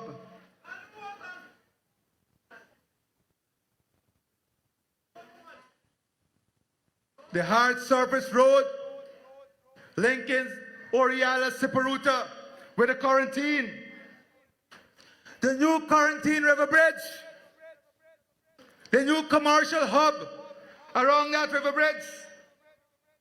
The opening up of land, expanding production, productivity, and opportunity. Not forgetting the National Skills Training Center that will be training people from around the world. The National Hospitality Institute. Empowerment, development, a future that is bright and beautiful. An amazing story ahead of us. But you can lose all of this if you lose your political consciousness. You put all of this at risk if you fall prey to the spineless. Every force against us is one of the same evil force, the APNU AFC force. Make no mistake. They will use individuals. Yes, different clothes. That is why our color is the color of the human blood, red. Regardless of how you look, regardless of where you're from, you have the same red blood. You have in you the color of the People's Progressive Party.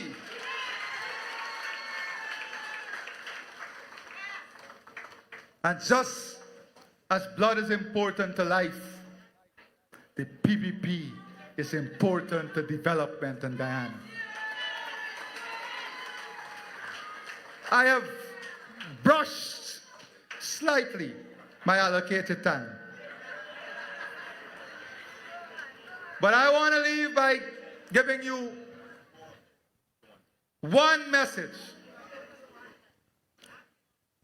We did not even commit this to you in the elections. But last year, we said that we are going to make the crossing at the Wisma, Demerara, and Berbice Bridge free of cost. We're going to remove the toll.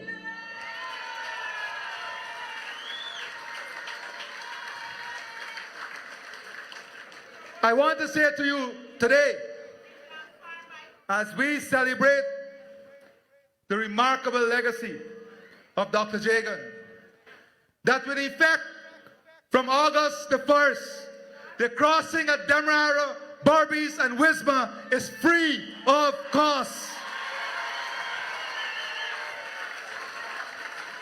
Comrades, I'm going to save the chair of proceedings. I want you to loudly send a signal to every detractor, distractor, to every part of evil and evil force that try to destroy the PPP. Send the message of life. Long live the People's Progressive Party. Long live Guyana. Forward together. Strong We are better together. Let there be no mistake. This People's Progressive Party is grounded in the people. And you cannot uproot the people, because we will defend the people with our roots of love, our roots of love, our roots of development, our roots firmly grounded in service to the people. On that note, I want to now introduce our General Secretary.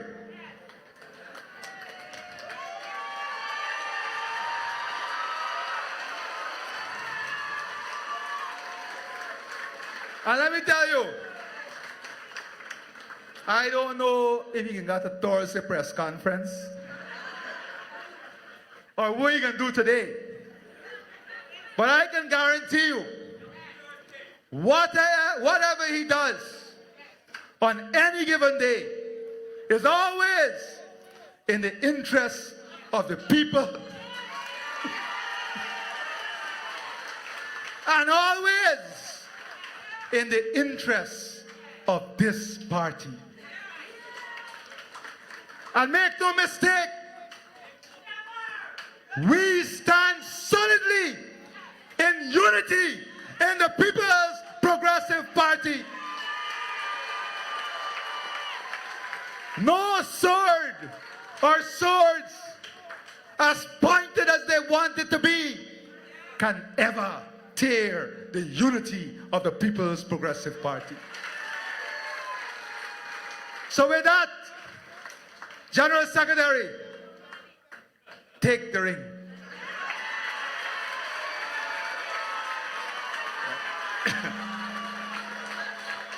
Thank you. Thank you very much. Colleagues, friends, the President of Guyana told us many things. He laid out some of the plans for the future, but he did not answer the most pressing question on the minds of the people. Will there be cash grant after he wins the next elections? And the answer is yes. You did not deal with that.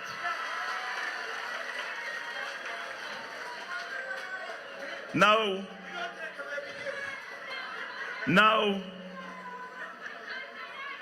the president created the impression that I was keeping him with a rigid timeline. That's not totally true. But we wanted you to go back home early.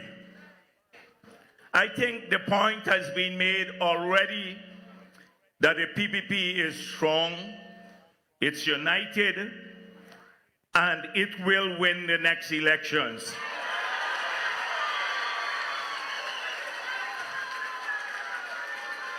So I do not want to speak for very long today. I hope that many of you listen to the party's press conference on Thursdays at 2 o'clock, because that's where every single week we lay out our plans for the future and we take on the criticism, the unfair criticism that have been hurled our way. And so today, I just want to say that this is a pivotal year for the future of the country.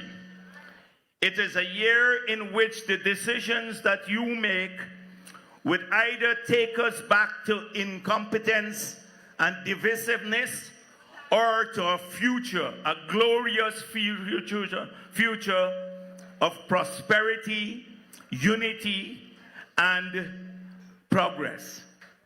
And that's why politics are not won, elections are not won by single speeches.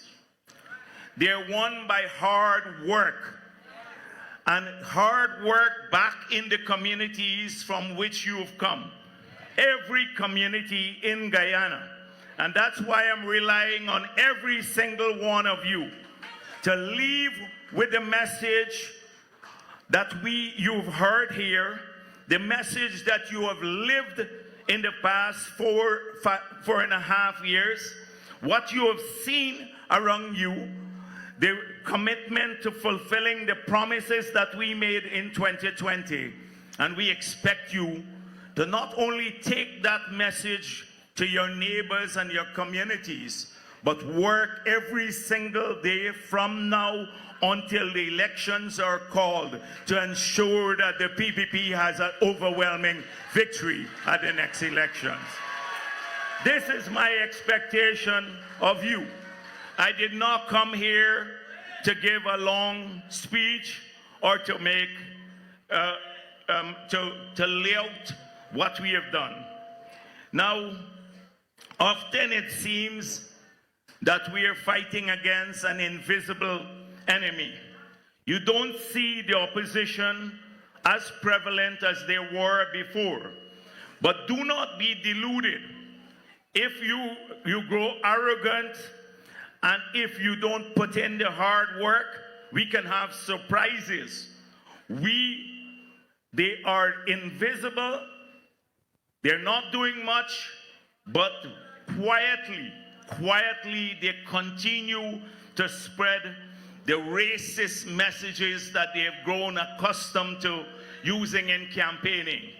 First of all, they're talking quietly in the communities, saying the PPP is a racist party, and then they're trying to shame Afro-Guyanese who have consciously seen this party as the only party of the future.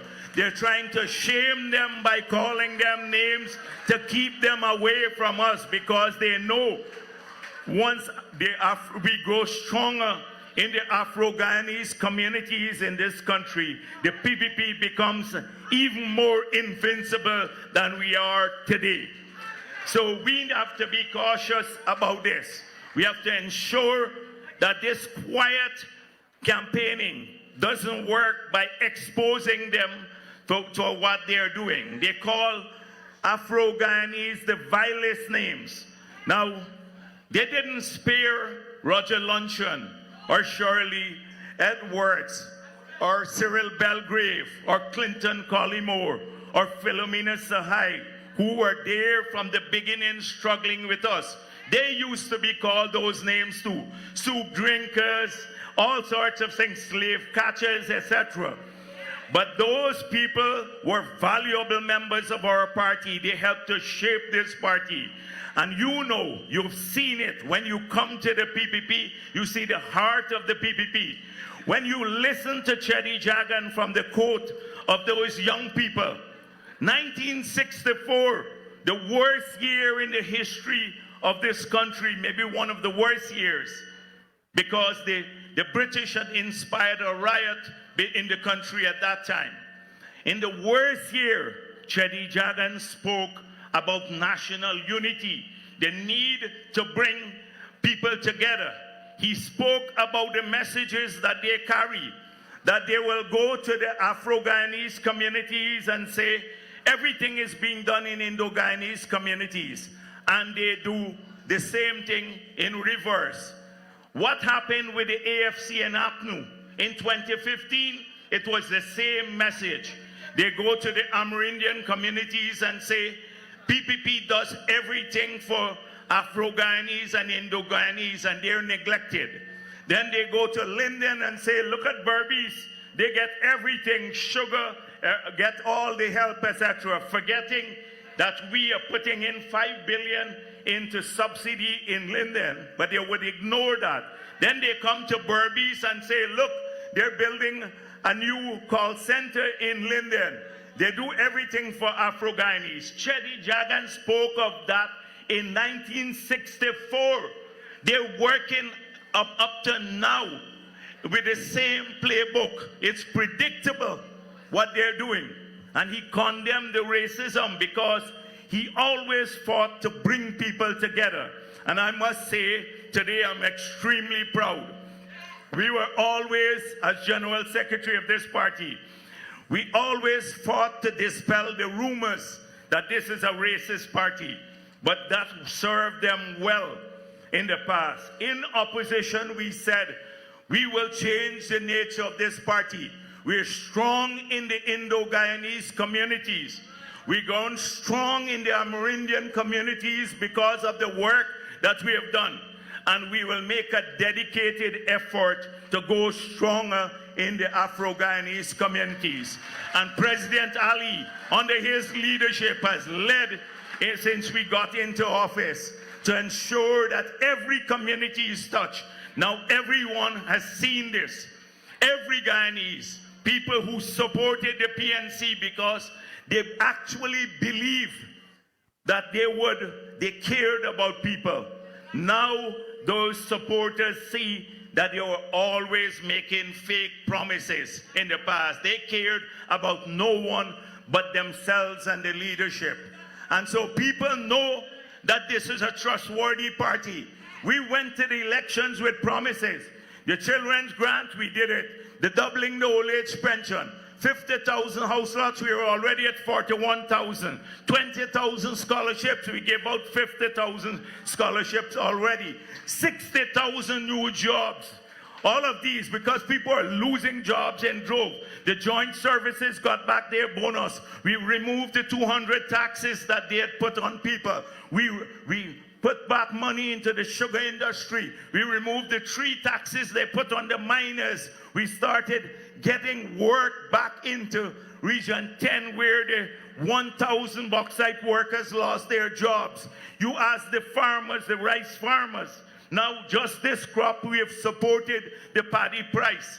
Every group of Guyanese, regardless of their race, have seen that the PPP stands by its word, that our word is our bond. And when we make these promises that President Ali spoke about in the next term, you bet that they will be delivered, that we'd have the best health care in anywhere in the world, because the 12 hospitals that we're building now, we'd hire 8,000 people to make them functional right across this country, including specialists, that every young person can apply for and get a house lot in the next term. And in all the regions, although we have a backlog in Region 4, we'll be able to move faster in the other regions because we've already, this year, the president has given instruction to ensure that that happens, that you're going to get better paying jobs, a world-class education in the next term.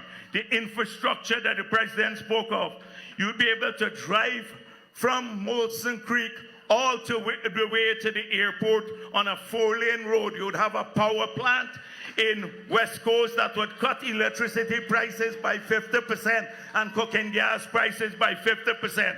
We're now awarded a $500 million US contract to transmit the power from Wales all the way to Molson Creek so everyone can share the benefits of this country. That's what we're working towards in the next term.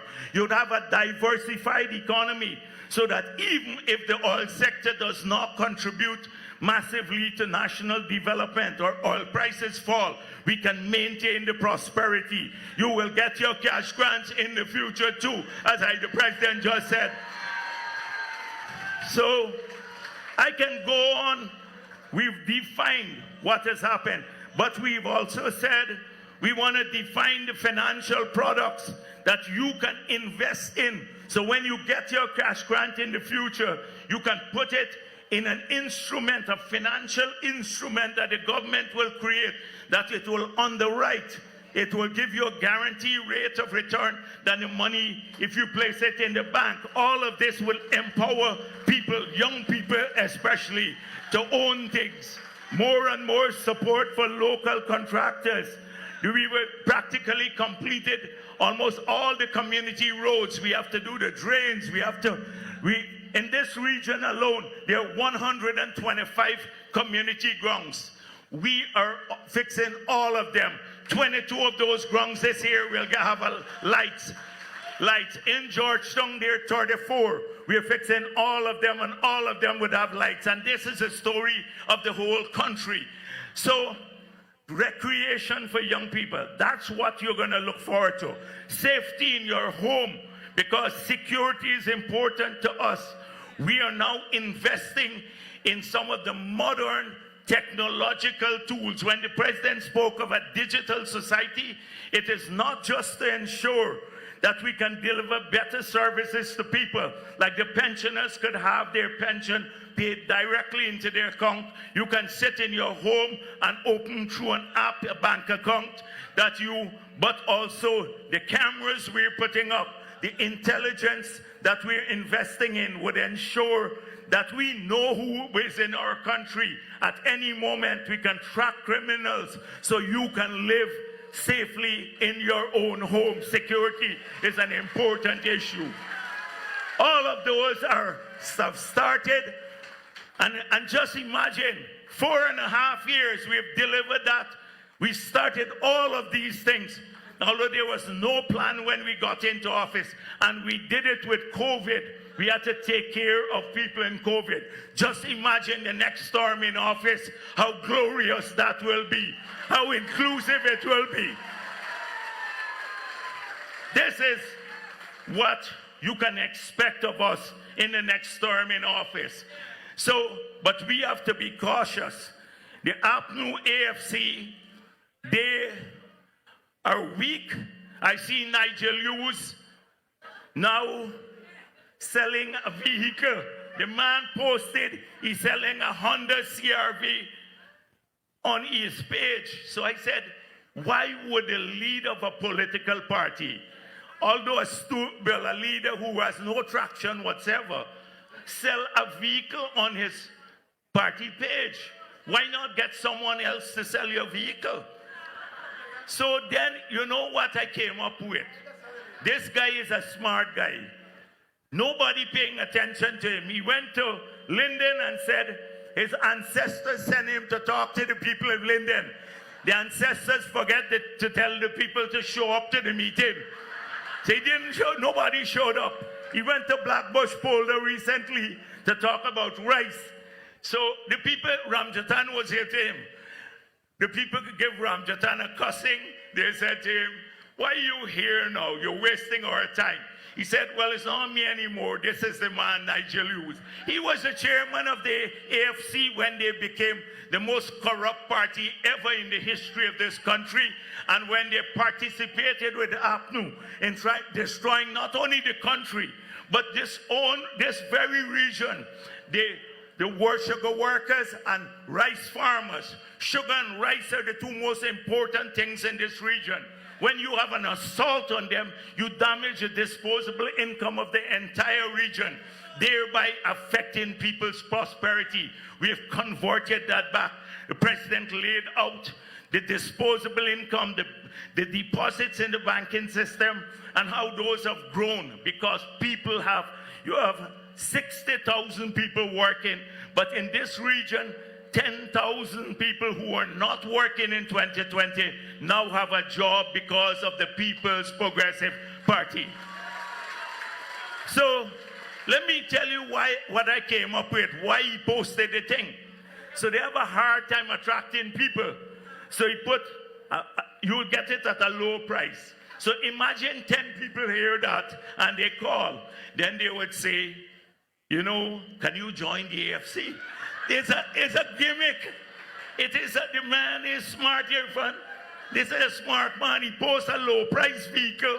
The other one posting a high price vehicle that he ain't pay taxes on. He pays a low price. He posted a low price vehicle on the page to attract people to come to him. What kind of action? These are amateurs. They're not ready for the big league. They don't talk about people. It's their ego. They don't care anything about ordinary people. One wants to avoid sunshine, you want to form a political party. These here will come back to you. You know what? Instead of being repentant, if you're repentant, people might give you a second chance. Look at the court case now going on. They're trying to say that it is PPP that tried to rig the 2020 elections, the same 19 Nigel Lewis. They have not moved away from this archaic, this outdated, this useless mentality of trying to steal people's votes, not work for it. We work for people's votes, this party, by fulfilling our promises, by taking care of their children, by taking care of the elderly, by creating jobs. But for them, it is bully people, you call them names, or alternatively steal their votes. That's how they campaign. So on the same people are saying there was a reason why they had to take away the children money, cut the water subsidy from the pensioner, not fulfill any of their promises. You know what was their explanation? The fiscal imperatives. Nigel Lewis and Norton don't have a clue about fiscal imperatives. The fiscal imperatives meant that they were taking the 1.6 billion that was going for the children grant and put it to dietary in government to eat the money up. They took away the 600 million that went to subsidize the water for pensioners, and they put it in buying new vehicles at the office of the president alone. So they had the money because they increased taxes by $90-odd billion, but what did they spend it on? They definitely didn't spend it on roads, hospitals, schools, farm-to-market roads, or anything else. They spent it on themselves. They used the money to send ministers and their families to Ireland for medical care, which we discontinue. They use it to get higher per diem. These are the things. They took a 50% salary increase for themselves the first year they got into office, when the public servants that they love so much got a 6% increase that very year. Since we got into office, public sector workers have seen a $500 million US increase per year in their wages and salaries. And the facts are there. You can examine it. They can't dispute it. So every group has benefited. And therefore, the elections are going to be clearly about who people can trust. So now they're coming up with new promises. The new promises are, we will increase public sector wages by 200%. So we got only about 40% of this budget is funded from oil money. But they would like to say that the budget is all oil money. It's not true. 60% of the budget, over 60%, is not funded from oil money. All the oil money in the budget this year can't fund the wages increase that they promised for the public service alone. So if they do that, assuming they do that, they don't have any other money for pensioners, for farmers, for the bauxite workers, anybody else. They can't build roads, you can't build hospitals. This is unsustainable, it's stupid. They operate through slogans. You hear Norton people-centered development. You heard Cheddi Jagan in 1993. The young lady spoke about that. People-centered development in practice, because we're trying to give them the things that matter so they can come out of poverty. A good education, solid health care, access to housing, a job, security in their homes. These are important things for everyone, young people and old people alike. And this is what the PPP is about. And that's why we've been so successful. I'm tempted, I said it already, I don't want to speak for long today, because you would have a chance to listen to many Thursdays to the press conferences, because we're going to, let me tell you, this is a different PPP now. We've grown strong over the years, and we're battle tested. I remember in the days when we were at Ministry of Finance, I was minister under Cheddi Jagan, and they burned the building at the back. and we refused to come out of the front building. They blocked the gates, and I had my staff climb over the fence. If Fanali might know about one gentleman who is about 400 pounds, he tried to climb over the fence. Not Irfan. It's not Irfan. You see how Irfan looks slim and nice? No, not Irfan. Another one at finance. I don't want to call his name today. And then he got stuck on the fence. And even the protesters started laughing because they had blocked the gate. We come from that. When Desmond Hoyt used to put 5,000 people on the streets in a single moment, they fought, they supported the criminals in Buxton to wreak havoc on the country. They tried rigging elections. They sought to use the courts to thwart the will of the people in the last elections. But we are a resilient, strong party, and we have grown in breadth and depth. We have grown in support. As we said before, Irfan said, this is not a Hindu party, it's not a Muslim party, it's not a Christian party. It's a party of Hindus, Muslims, and Christians, and everyone else. It's not an Indian party, African party, Amerindian mixed people party. It's a party of everyone, all of them together. And that's an instruction from Cheddi Jagan, who we're celebrating here. That's what he fought for all of his life. And so it warms my heart now to see people of every race who never wanted to come to Freedom House in Georgetown because they thought we used to kill people of different races there. That's what the rumor they spread about us. Come there now. They've seen the heart of this party. You're part of this family once you come to us. And when you work for the future of the country, and because we're embracing everyone, because we're inclusive, that's why elections in the future are going to be won by the PPP. It's a no-brainer. It's a no-brainer. They can come up with anything. They can put Norton as a candidate. They can put Trotman as a candidate. I don't know where he is now. Well, what Nigel Hughes. They put another Elson Lowe, whatever. So they can put anybody except God, because God is sacred. But anybody else we could beat. Anybody else except God, we can beat. And that they put. They can put everyone that they want there. So when they monkey around, oh, we're forming a coalition again. A coalition for what? Losing the elections? A coalition for what? What are you going to tell people? You're unrepentant. You harass them. You took away benefits from them. And now you're going to, we love you again because election time come around. You think they're going to be fooled by these wild promises? Nonsense. Pure nonsense. People know their number already. So when they come around, smile with them, be nice to them and say, go away from here, boy. And some of them believe your Facebook like, because a man click on your like, they like some vehicle, then they're going to vote for you. You don't have a clue about anything. Clueless. And they would vote for you. If that was the case, Critic would have been the biggest politician and political party in the country. Because he getting click every day. People like the entertainment, the joke. Some like the cussing. We don't endorse cussing and stuff like that for anything. But this is how they operate.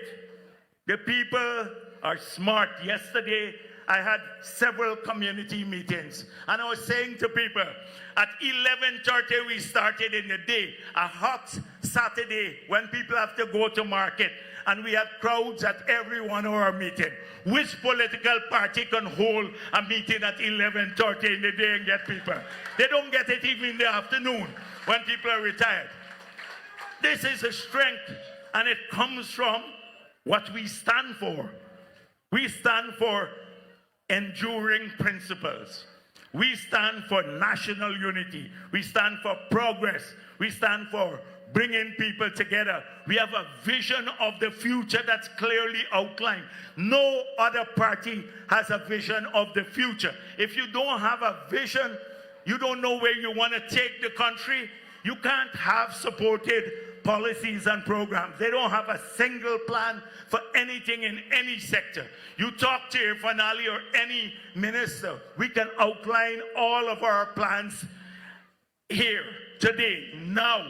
We don't have to go and look for a textbook or come up with, we're going to be working on one in the future.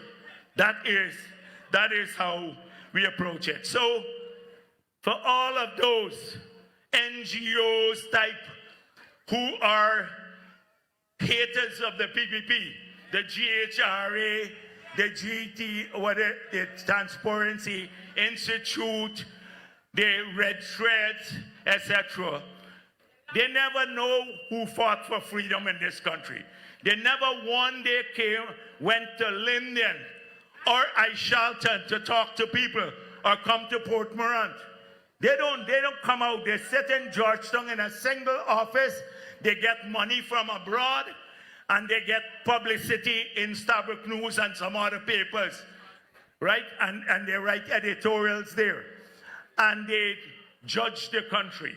They talk about fighting for democracy and principles, but they all stayed quiet when APNU was rigging or trying to rig the elections in 2020.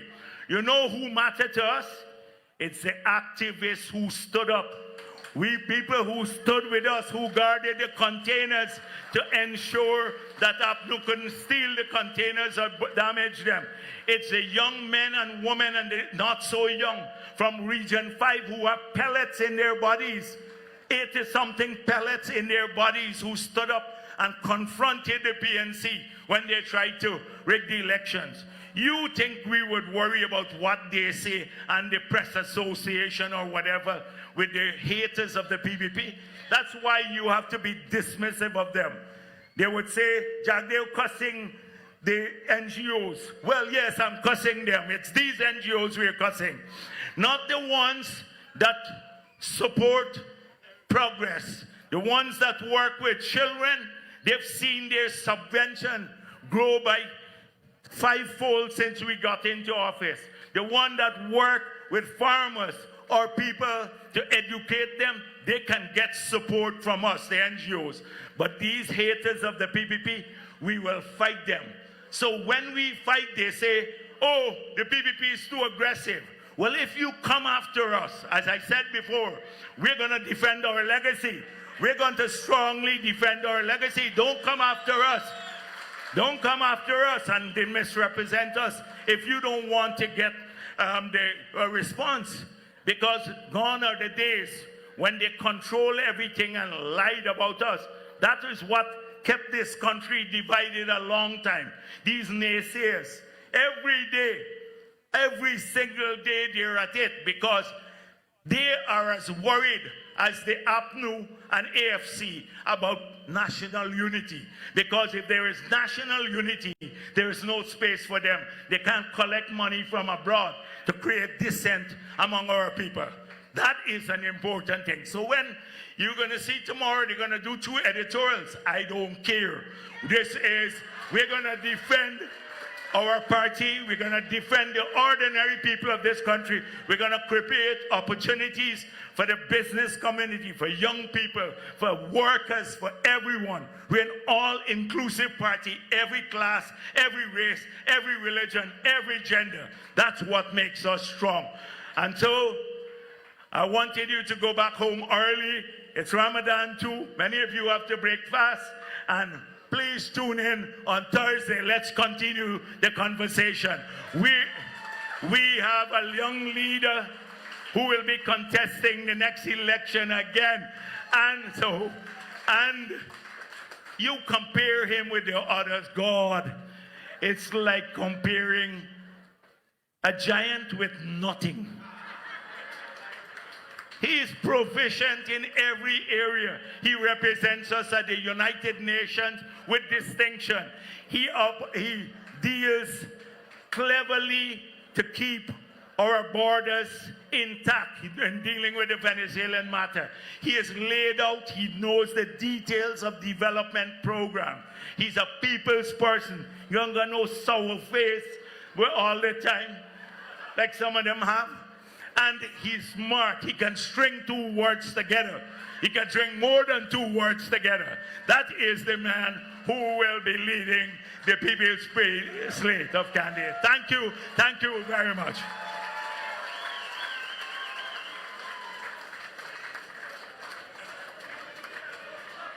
Thank you very much for coming out and joining us in celebrating the life and legacy of Dr. Cheddi Jagan.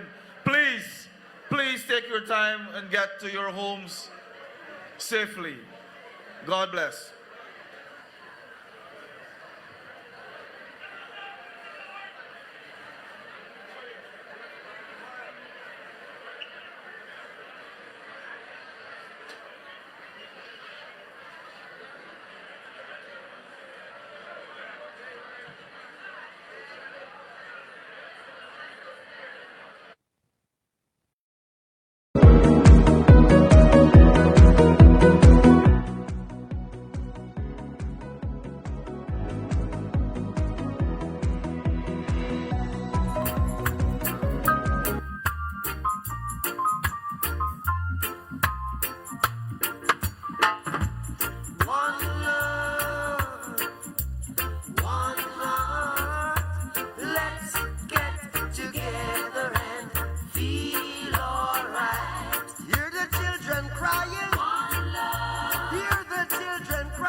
Look down from your window, no big city lights, just greenery. I don't know what you come for.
our duty with blows from the British and even our own.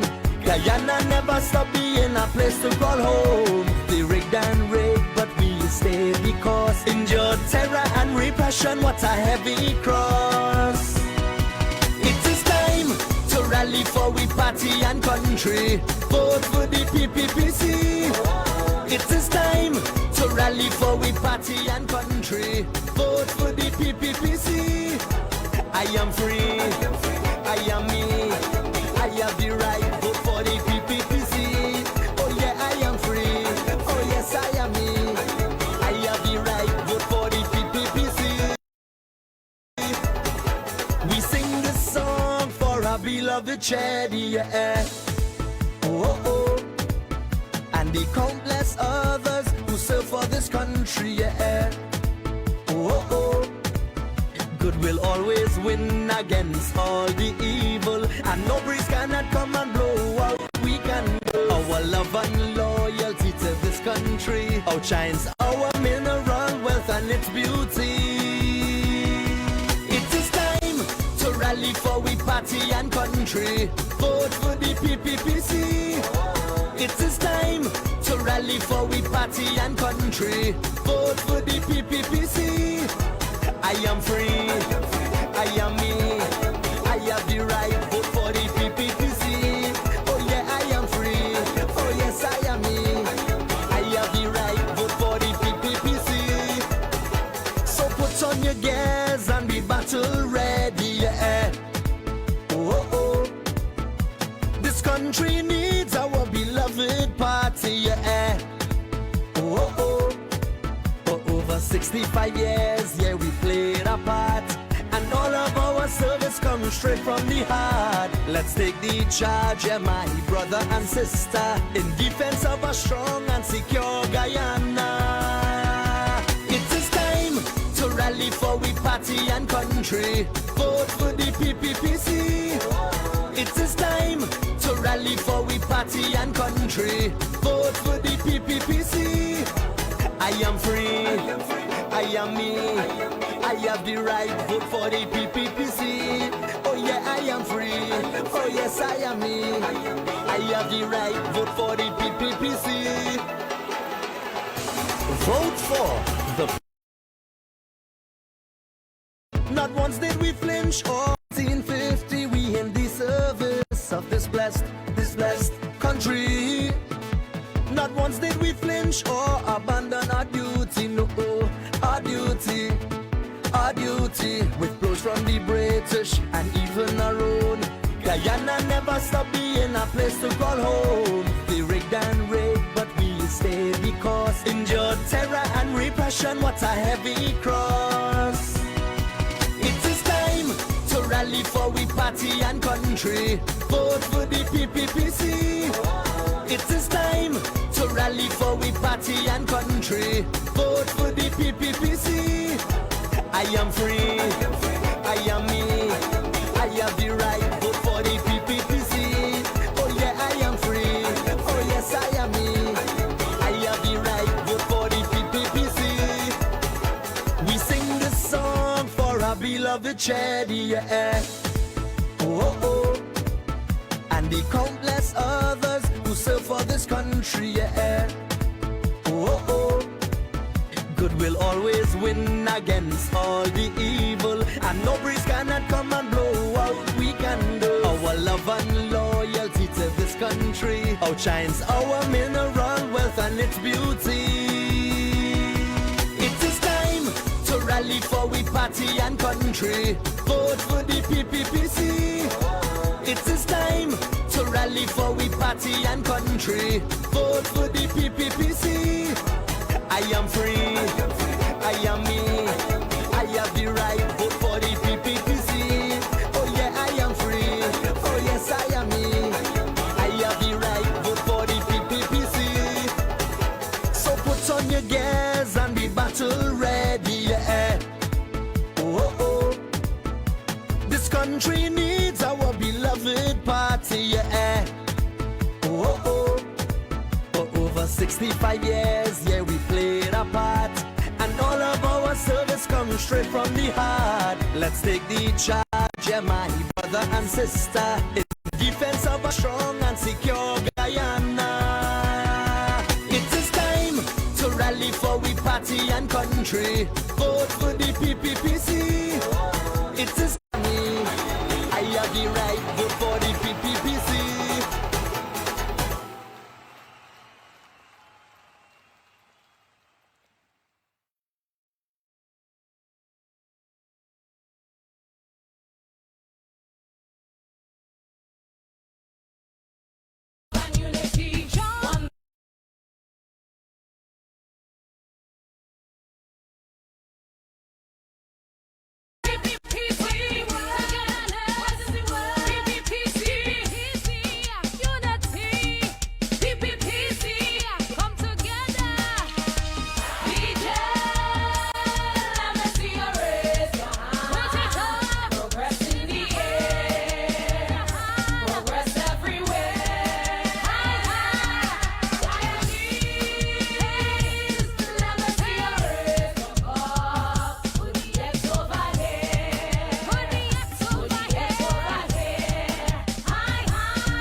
When you cover the elections, you typically expect that the day is going to be peaceful, that the count's going to be peaceful, and for the most part it was.